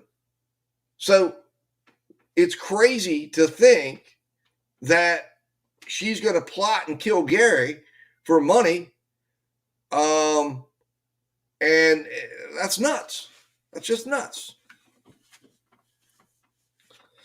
And Tiff Poe asked the estate,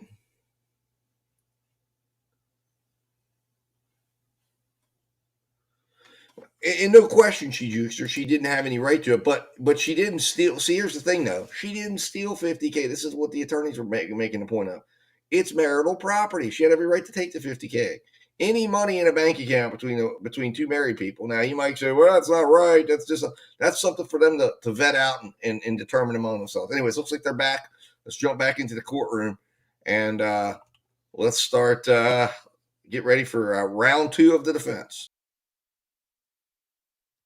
Weaver, go ahead. Mr. Frankish, Mr. Fogus. Ladies and gentlemen of the jury, we're already halfway through a long day, and I'm going to try to be as quick as I can. You've heard my partner, Mr. Ray, speak about a lot of facts in this case, but I want to speak to you now about the gravity of the situation.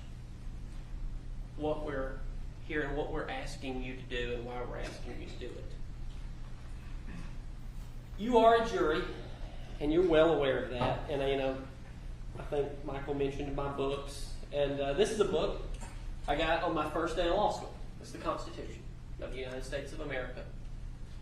And there's an amendment, the 6th Amendment to the Constitution, and it's been in place since 1789. And it is the 6th Amendment. In all criminal prosecutions, the accused shall enjoy the right to a speedy and public trial. I think we've given them a public trial. By an impartial jury of the state and district where the crime shall have been committed, which district shall have been previously ascertained by law, and to be informed of the nature and the cause of the accusation, to be confronted with the witnesses against him, back then it would have been him, to have compulsory process for obtaining witnesses in his favor, and to have the assistance of counsel for his defense. That's it. That is the bedrock of what we're doing. And it has been here for a very, very long time. I told you back in jury selection that I was only looking for my client 12 fair, impartial jurors honestly seeking the truth. And you all swore that that was you. And you have sat here very diligently, and you have paid attention and taken notes. And we've all noticed the effort and time that you've put into this. You have put in weeks of your life. You have missed time from your families, your jobs, to be here for this very, very heavy, important moment. And I also told you you had another job. And I don't have my PowerPoints. I go with literally what you guys are going to have to work with. This is the charge that the judge is going to read to you once Ms. Frankish is finished speaking in this case. And your one job was to hold the state, and that's my job too, is to hold the state to their burden of proof. What is it? I'm just very clearly and succinctly going to read it to you, and then we'll talk about it. And I'm going to talk about some other elements of doubt that I think we should discuss, and I'm going to sit down, and the defense of this case will be over. We're going to leave this to you, the jury, who is the most important group of people here. And I want to know. And I want to know this. I've been meaning to tell you this for weeks, and I can't tell you this. My client, you may notice that she does everybody else in the courtroom. They rise for you. They rise for the jury. We don't. Here's why. You are a jury of her peers. You're her peers. We're on the equal footing. The judge sits above us all as he represents the law. And we are all under the law. So when the judge walks in, the bailiff says, all rise, we rise for the judge as the representative of the law that we must live under. But our framers, who wrote this Constitution, and then, I had to go dig this up, because we don't actually use these books much at the office, I'll admit that. The Constitution of the state of Georgia, which was actually adopted in 1983, so it's a much newer document. And it embodies the same principles in our modern time. Now, some may say 1983 was quite a long time ago, but not to me. It embodies it in our real time, in our real life to this day. Because our framers knew the government is, in fact, that's why we're here. That's why we're not part of Great Britain anymore.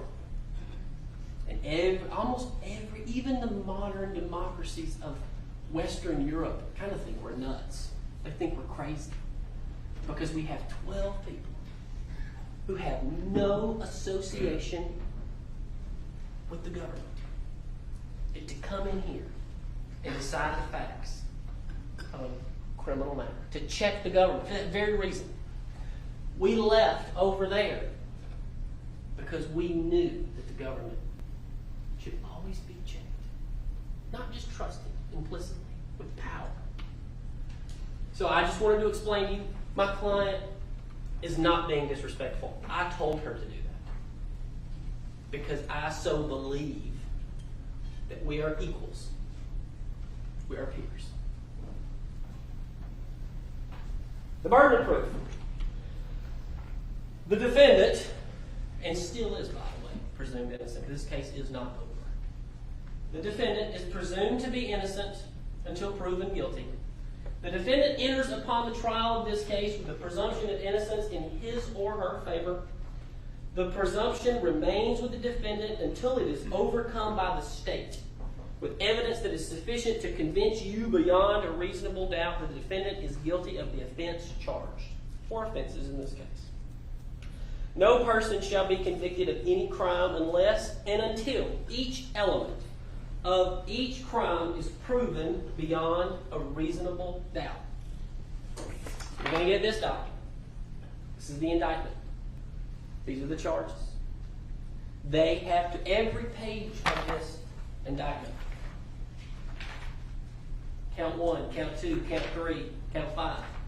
Every element, every word has to be proven in each count beyond a reasonable doubt. It can't just be maybe. I'm going to slow down.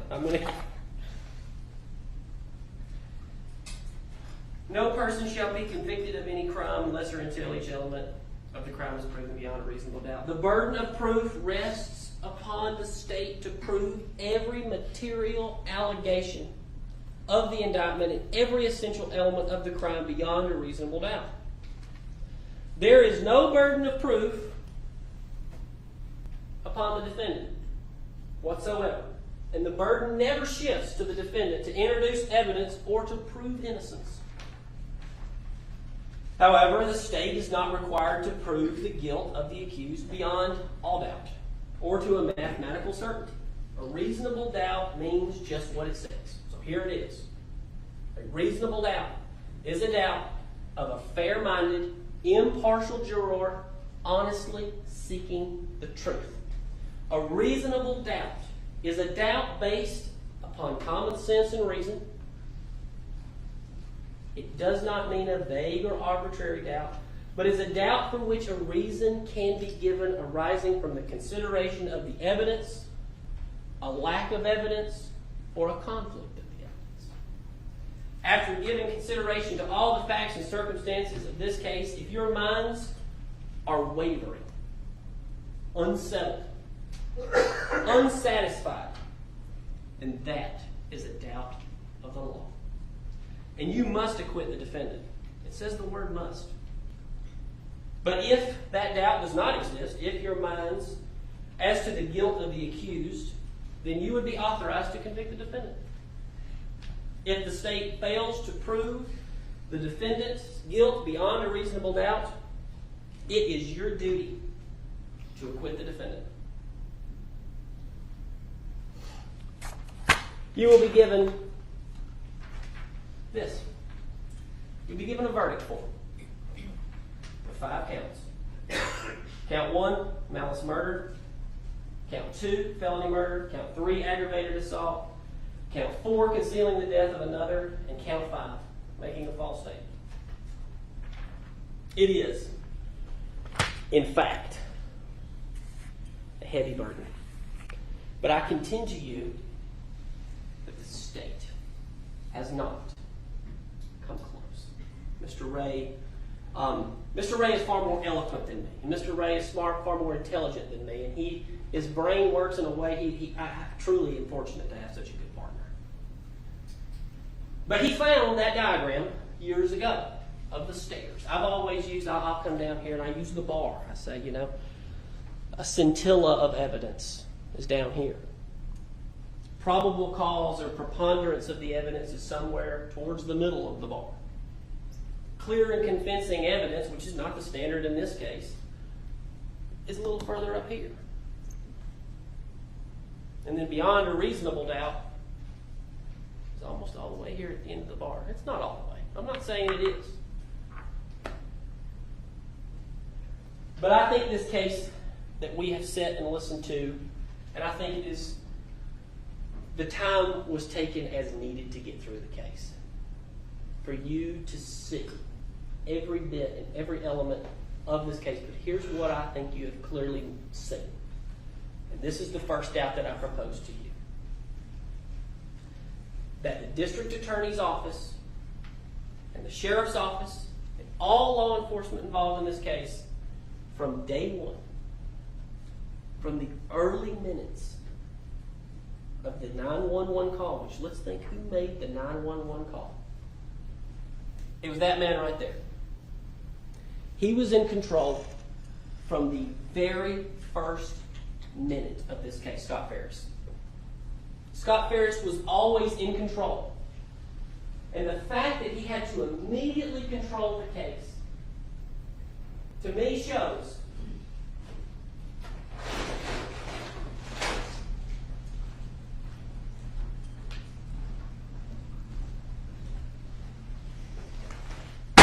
doubt. And I do believe it is a heavy doubt. When you look at everyone involved, every witness that you've heard testify, and that's another thing you need to know. You need to know that's your job, and you'll be charged on this as well.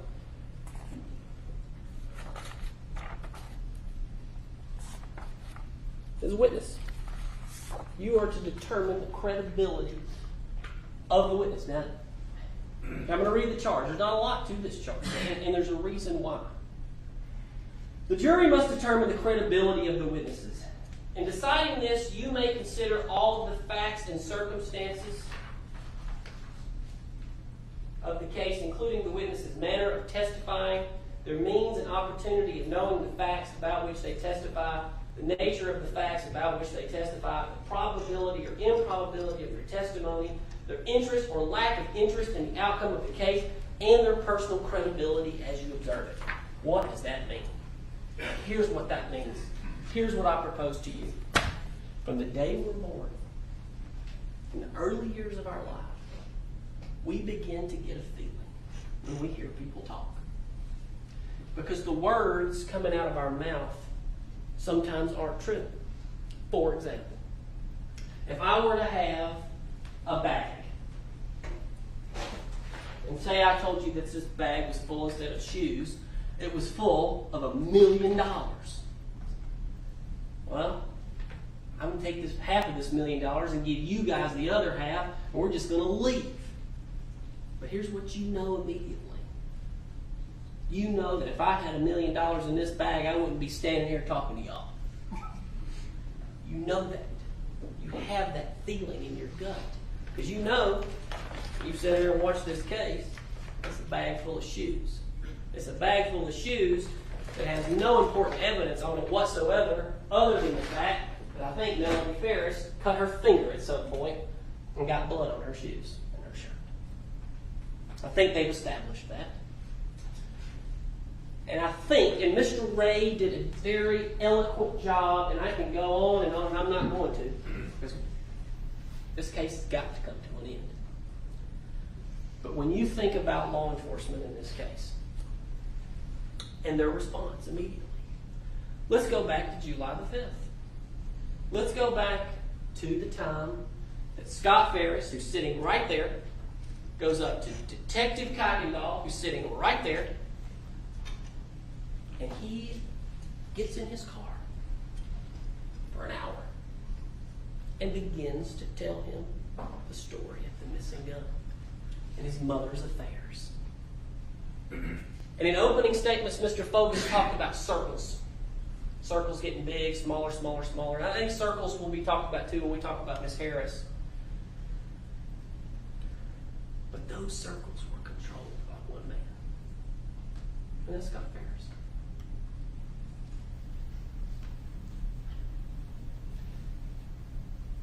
The investigation of this case became one-sided in that first afternoon. And I would contend to you everything that happened, and it's unfortunate for us in Cherokee County, for the jury, for Ms. Farris especially, that it was stuck that way. There was never any true regard or respect for the evidence that should have been gathered in this case. You saw it. You had 1, 2, 3. 3 locations on this massive property. You've been there. You've seen it. That were not checked. All of the countless problems that Mr. Ray, unfortunately, had to kind of wrap it up because we have time limitations on how we've been up here for weeks. We can't continue on. That's your job. You as a jury are allowed to go back to deliberate, and you get to go through every bit of this. And there's going to be some of you that believe this, and there's going to be some of you that believe that. And the judge will tell you that you are allowed to hold on to those beliefs and stand up for those beliefs. It is that standard that gives you the true check on our government. You are the democracy. You are it. We're having an election in a week. Nobody's got to go vote. There is no draft anymore. Some people don't have to pay taxes. But the one thing you got to do, and y'all know it better than anybody, is when you are compelled into jury service, you have to come. We literally saw an individual brought in here during this trial who tried to get out of jury duty. You've seen it. This is the last duty we have because it's that important. You can take any fact that we may have talked about or even things we didn't talk about and you argue about it back there. I'm not saying screaming and yelling, but if you got a belief,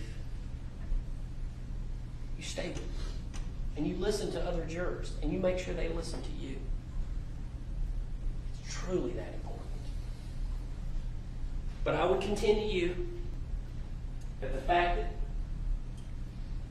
Thrasher, who came out of the crime scene, And I believe she testified something to the fact that this was essentially the first crime scene she'd ever been on. She totally and completely failed in intaking the crime scene in the house. And that complete failure of that investigation alone, I think that's a doubt.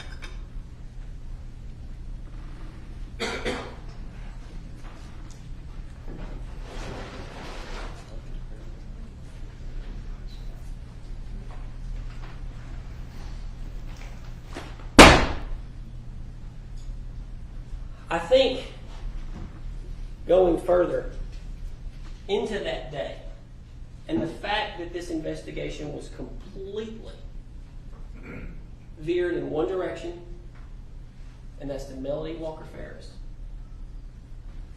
So much was left, and that's part of what you've seen in this case. We've been attempting to investigate this case because we ultimately feel that it wasn't. We believe that the complete ignoring of the barn is absolutely, it's just despicable, for lack of a better word. And because they never even looked over there, they never even used Blue Star or Luminol or intook any of those things, even though there were some clear signs that they maybe should have. Gary Ferris's card was over there. Scott Ferris's bathtub was perfectly clean. They're there. I mean, Michael Ray told you. He told you. We had all those boxes that sit back there, and y'all, I'm very analog. That's the way I am. So we had all these pictures, and I'm going through all these pictures for months and months and listening to all these interviews, and you guys have gone through most of those things. And sure, I got real frustrated one day. Michael's told the story, but I'm going to tell the story to you too. I think you need to know. So after going through this for weeks, preparing for this trial, hours on hours on hours, count hundreds and hundreds of hours preparing for this case, I finally threw up my hands. My paralegal will tell you. Sometimes I throw up my hands and I'm out. Michael says, "Where's John Luke?" I don't know. So I have to go pick up my family's prescriptions at our local drugstore, and I go over to the drugstore. And there is this little, she's young. I think she's 17 years old. She loves to read. But I walk in and they're redecorating the drugstore. This is a drugstore that's been owned by one family in our hometown for about 70 years, Jasper Drugstore. So I go in there, get my prescriptions, and she's like, "John, what's wrong?" So I tell her. Oh my goodness. And she looks at me. 17 years old, redheaded too, unrelated. 17 years old, she looks at me and she says, "You know, Mr. Weaver, sometimes the greatest questions, they go unanswered." I mean, literally. Ton of breaths. The second she said that to me, it finally cleared it up. Because I've been running around trying to solve this case for 4.5 years. That's how long I've been on it. Mr. Ray was on it longer than me. But because it is not answered, that's a doubt itself.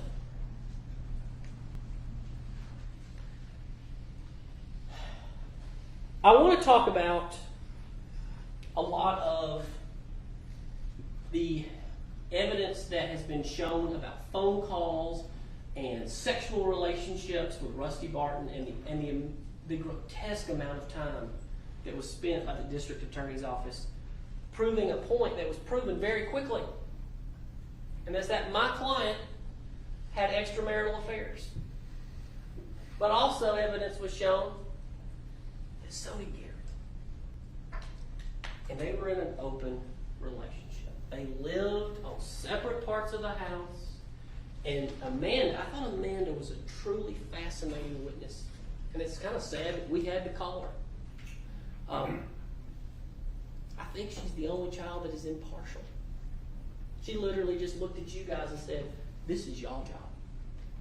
I believe in my mama unless or until she's proven guilty beyond a reasonable doubt.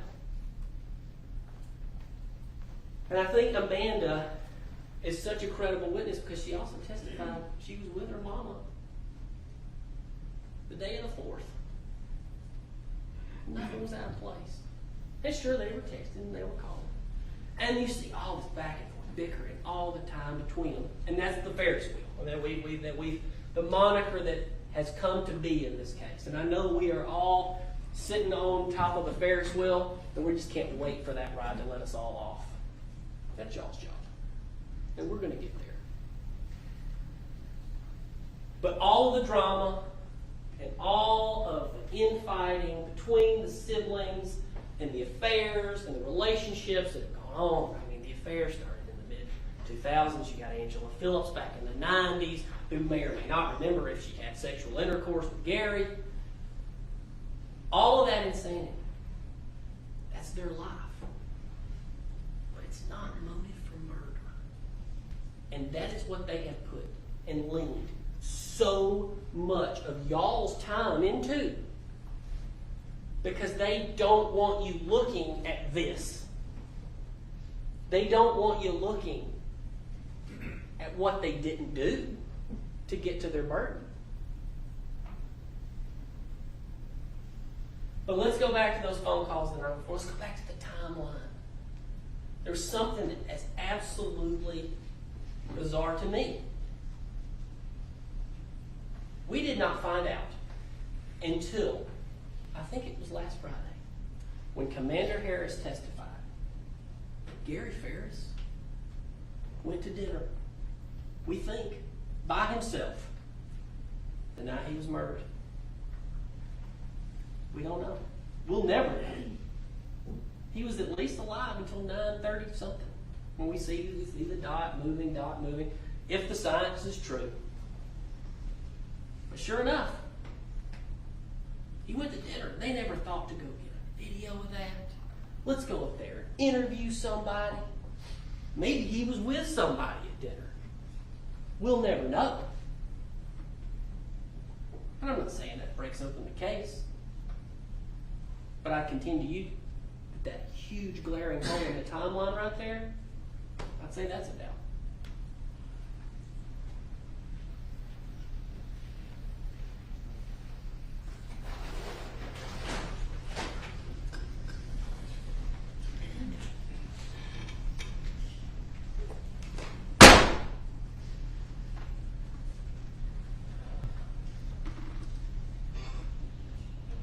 Scott had been out at the lake all day. Golfing, laking. And there was a lot of testimony heard about that and the life and the dynamic that he had on the farm. He referred to the farm as his. He referred to the farm as his property. It was his possession. I mean, his sister even called it kind of comical. But you saw, and you'll get to go back through any of those you want to go back through and see the communications between Scott and his father. What really was happening was that Scott was a grown man who had every second. So whatever they're saying about Melody has to at least apply to Scott. He was completely controlled by his father, financially. Bring me back that credit card. Where's my credit card? It better be in my wallet when I get back. Over and over and over. It's in the messages. You've seen it. You can go see it again. So that financial motive alone and that control, wanting something that's not his, I think that's a doubt.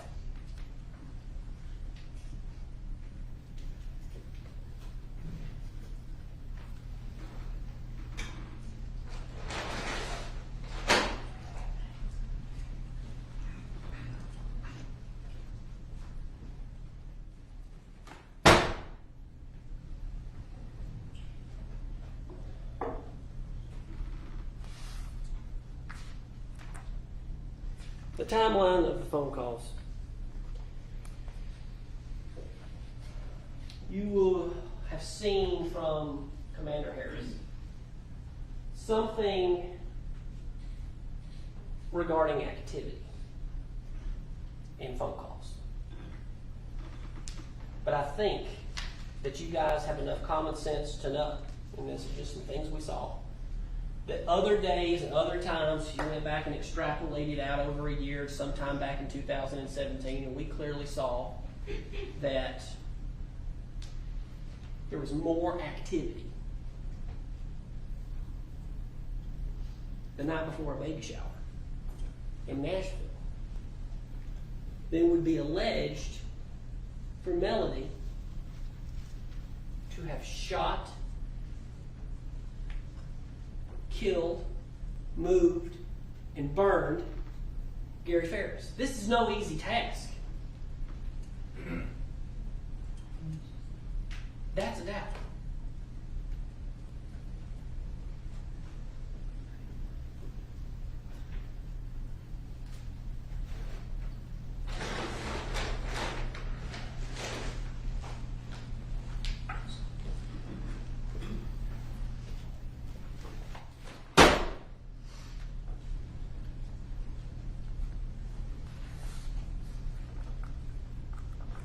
All of the weapons that could have been used in this case, all of the bullets, the means, the ability, they started talking about those circles. They started zooming in on one person. And it's not Melody Farris. It's Scott Farris. He's sitting here today. All of it. But I think it starts to become clear why I'm doing this. Why am I dropping these bags? These bags are 40 pounds apiece. I've got a few more bags to go. But I want you to know that it starts to become very impossible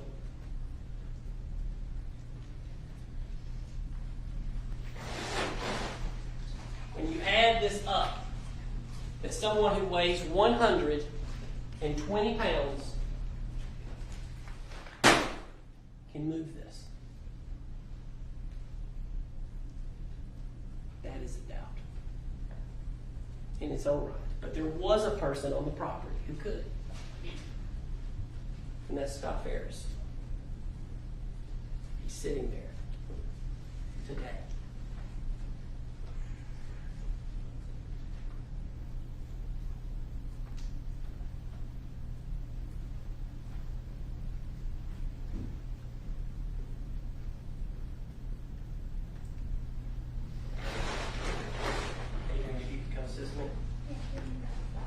Both of them, please.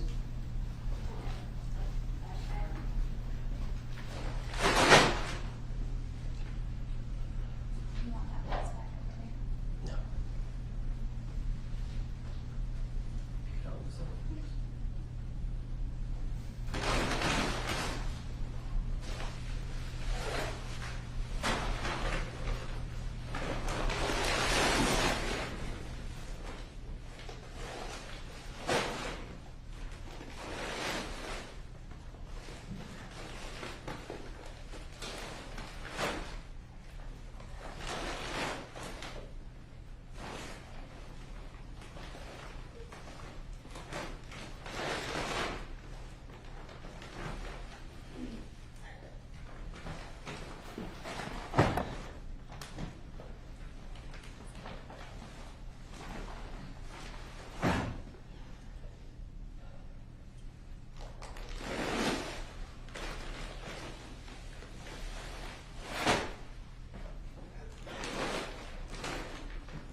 This is 320 pounds. I am 185 pounds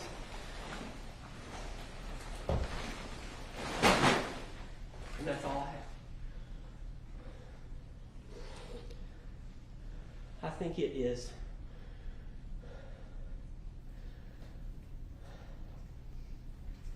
the heaviest doubt of all that they have provided you with no means, plan that this could have ever happened by Melody. They have established there was tractors on the property and RTVs, but as my client, or as my partner very clearly laid out to you, I'm sorry. As my partner very clearly laid out to you, they didn't do their job. They've provided no way that you could have done this. They didn't check the boxes. They didn't fill any holes of doubt. The state of Georgia has put my client under grave suspicion. That is exactly what they have done. They have put on her grave suspicion, the most grave suspicion of all, and that is murder. But the doubt, I contend to you, absolutely exists. I'm sorry I had to do this demonstration, but they didn't. They didn't show you what 300 pounds truly feels like. I'm not saying I'm the strongest person in the world, but that is as heavy as a thing as a person can move. And I'm almost a 200-pound man. No explanation has been given. And I keep bringing this back because the grave suspicion that they put on her, these affairs, calling Rusty, all of these things. And I want to note about Rusty as well. Let's note a few things. And I know you've listened to it and you saw it. Pope, he threatened to arrest him. He threatened his own warrants against him, the death penalty. Bugged my client for over a year. No confessions. Her own daughter has lived with her for years and years and years. No confessions. Now I want you to know this too, and it's a charge that the judge will give you.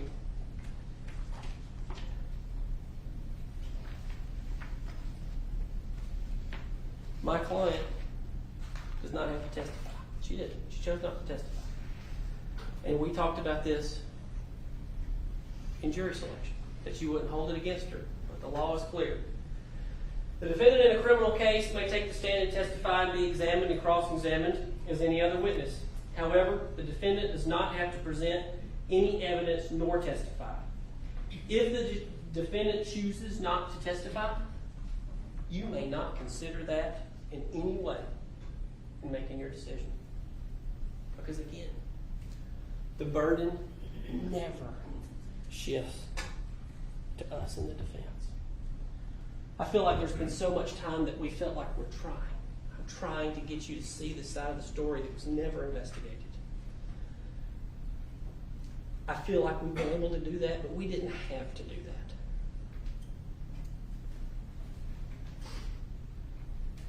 This decision in this case is everything for Melody.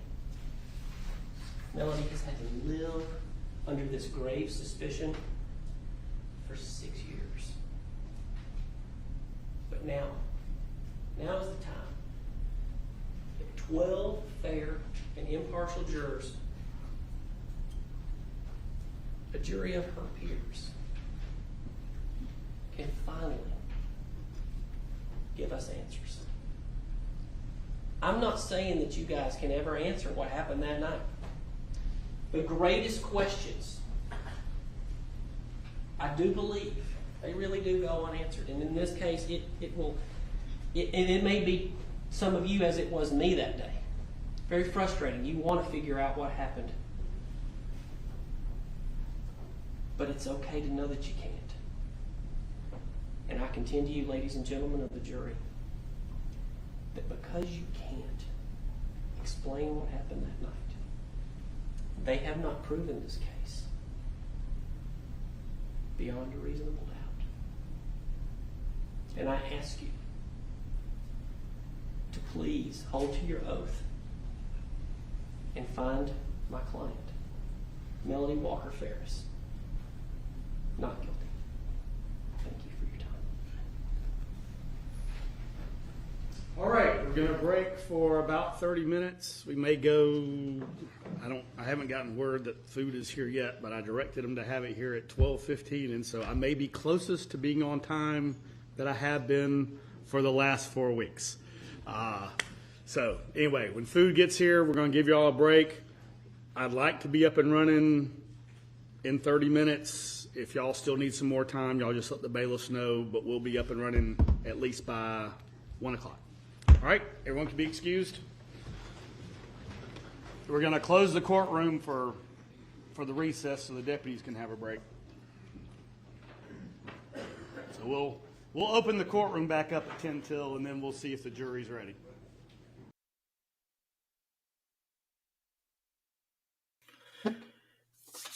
Wow, that's all I will say. I was a little bit behind. I fell a little bit behind on the closing there. I had to do a few things. That's why it took me a minute to get in here, and I was finishing up listening. But wow, what a compelling closing argument!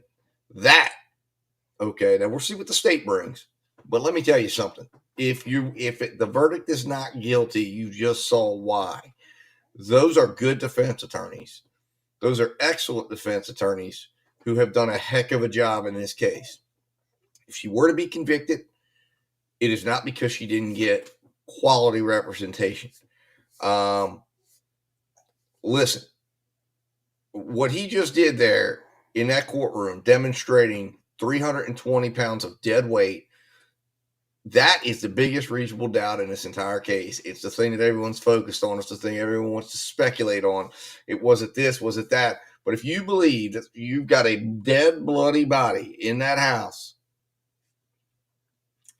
and she's somehow getting that out to the burn pile, however you've imagined it in your mind, it isn't going to work. On top of that, you say, okay, she shot him over by the burn pile. Well, you heard from the other defense attorney, there isn't evidence that happened. There's no physical evidence up there to indicate that happened. There's one place that there's been no investigation. There's one place on the property where no investigation occurred. You heard it from these defense attorneys, and that is the barn.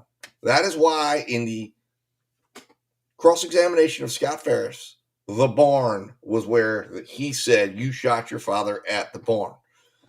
That is a doubt. The fact that that barn wasn't investigated, the fact that that barn is an unknown, okay? And we know the house doesn't indicate a shooting occurred. We know the burn pile doesn't indicate that's where the shooting occurred. We know the barn wasn't investigated. The barn where Scott lived above, where 38 special bullets are found, where Scott's father's credit card is found after the fact, where there's a pristine bathroom. I mean, guys, listen. I understand it's easy to blame a woman who cheated on her husband, who wasn't a great wife. And she absolutely is somebody who, it's easy to blame. It's easy to want to see the evil in her. But the problem is, guess what? This case, the answers are not there at that house. The answers are not in that house at that moment. So what we can say is we don't know. And again, as I thought it was fantastic what he says. Hey, we don't know. And this guy's trying to answer all these questions and put it all together and say it was Scott, it was this. And he says, you know what? Some of the greatest questions are never answered. And that's correct. But the fact that we don't have answers is doubt. The fact that we can't answer all of these questions. The fact that the investigation was shoddy. The fact that we don't know when the fire started. We know when that the police were unable to answer these questions, yet proceeded to charge Melody Farris, is not the defense's problem. That is the state's problem. And now that the state is attempting to put someone in prison for the rest of their life on that type of an investigation, that should be a concerning thing for every citizen out there, whether you're a citizen of Georgia or any other state. that if the government of the state is wanting to take custody of a citizen with this type of investigation and this type of evidence, with these type of questions not answered, that should be a concern for each and every one of you. And it's why we need more attorneys and access to attorneys like these gentlemen. These gentlemen did a fantastic job. If my father was watching this, he would agree. I know he would. And he's probably watching from upstairs. But this should concern everyone. And again, it doesn't take away from the tragedy of Gary's death, because maybe Melody Farris was involved to some degree, but this investigation doesn't prove that. It doesn't prove she did it. It doesn't prove Scott did it. I mean, it proves it's possible they were all involved. But the bottom line is the state got impatient, and they manufactured a statement out of Rusty in order to get the probable cause to proceed with charges. And then they tried to make everything else fit around that. And they're trying to ask the jury to convict her because Rusty came up with some bullshit story, and it was when he thinks he's facing life in prison and about to be charged, and he comes up and says, well, at the end of this 3-hour conversation about sex, drugs, and rock and roll, she says he's on the burn pile. And that's where he leaves it. Now, what happened that night? We're not going to know. Do I think she knows what happened that night? I think she has to know what happened that night. But we don't know. We won't know. And the individuals to blame for that is the police, the inexperienced investigators who could have turned this over to the Georgia Bureau of Investigation and allowed them to investigate it. You just heard by admission from this prosecutor that they do not have unalivings or murders, or just call it whatever. They don't have cases like this. People don't get killed in Cherokee County. They don't have the experience to deal with a case like this. And you know what? It shows. And you know what? That's what happened here. We had inexperienced investigators investigating a case incompetently. And what is the result that we had? What is the result that we had? Give me one more. You can see Mr. Carson agrees. He's upset. He's been listening over here.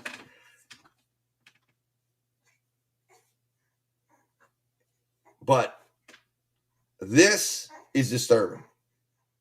This is disturbing. Peggy Thursby, they charged her within a year. The 6 years to bring her to trial was only because of the 2020 happening, and then there were delays due to that because the Georgia court shut down. They didn't fully investigate. Listen, they were still investigating this case when they came to trial because they hadn't thoroughly investigated things. Why do you look? That was a great point that the defense made. It's one I've been making, which is this is ridiculous that we have cell phone data analysis happening in the middle of trial. That's something that absolutely should have happened then, could have happened then, and instead it's happening during trial now. 6 years later, when you can't go back to the restaurant because it's closed, you can't go back and find out what was happening there. So it's a tragedy, and it's a tragedy that is intensified by the incompetence of the police investigation in this case.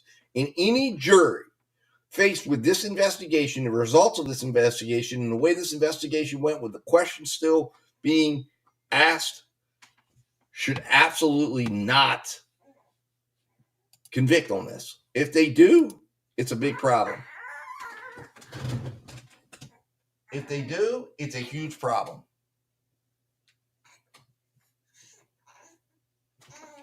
It's a huge, huge problem. So with that said, it's lunchtime. I guess they'll be back here in a few minutes. As you can tell, I've got to take care of some things here. Talk among yourselves. Let's see what happens. But if the state wants to get a conviction in this case, they have to bring a very, very strong closing argument. I will say that. And with that, guys, I'll see you back in the courtroom in a little bit.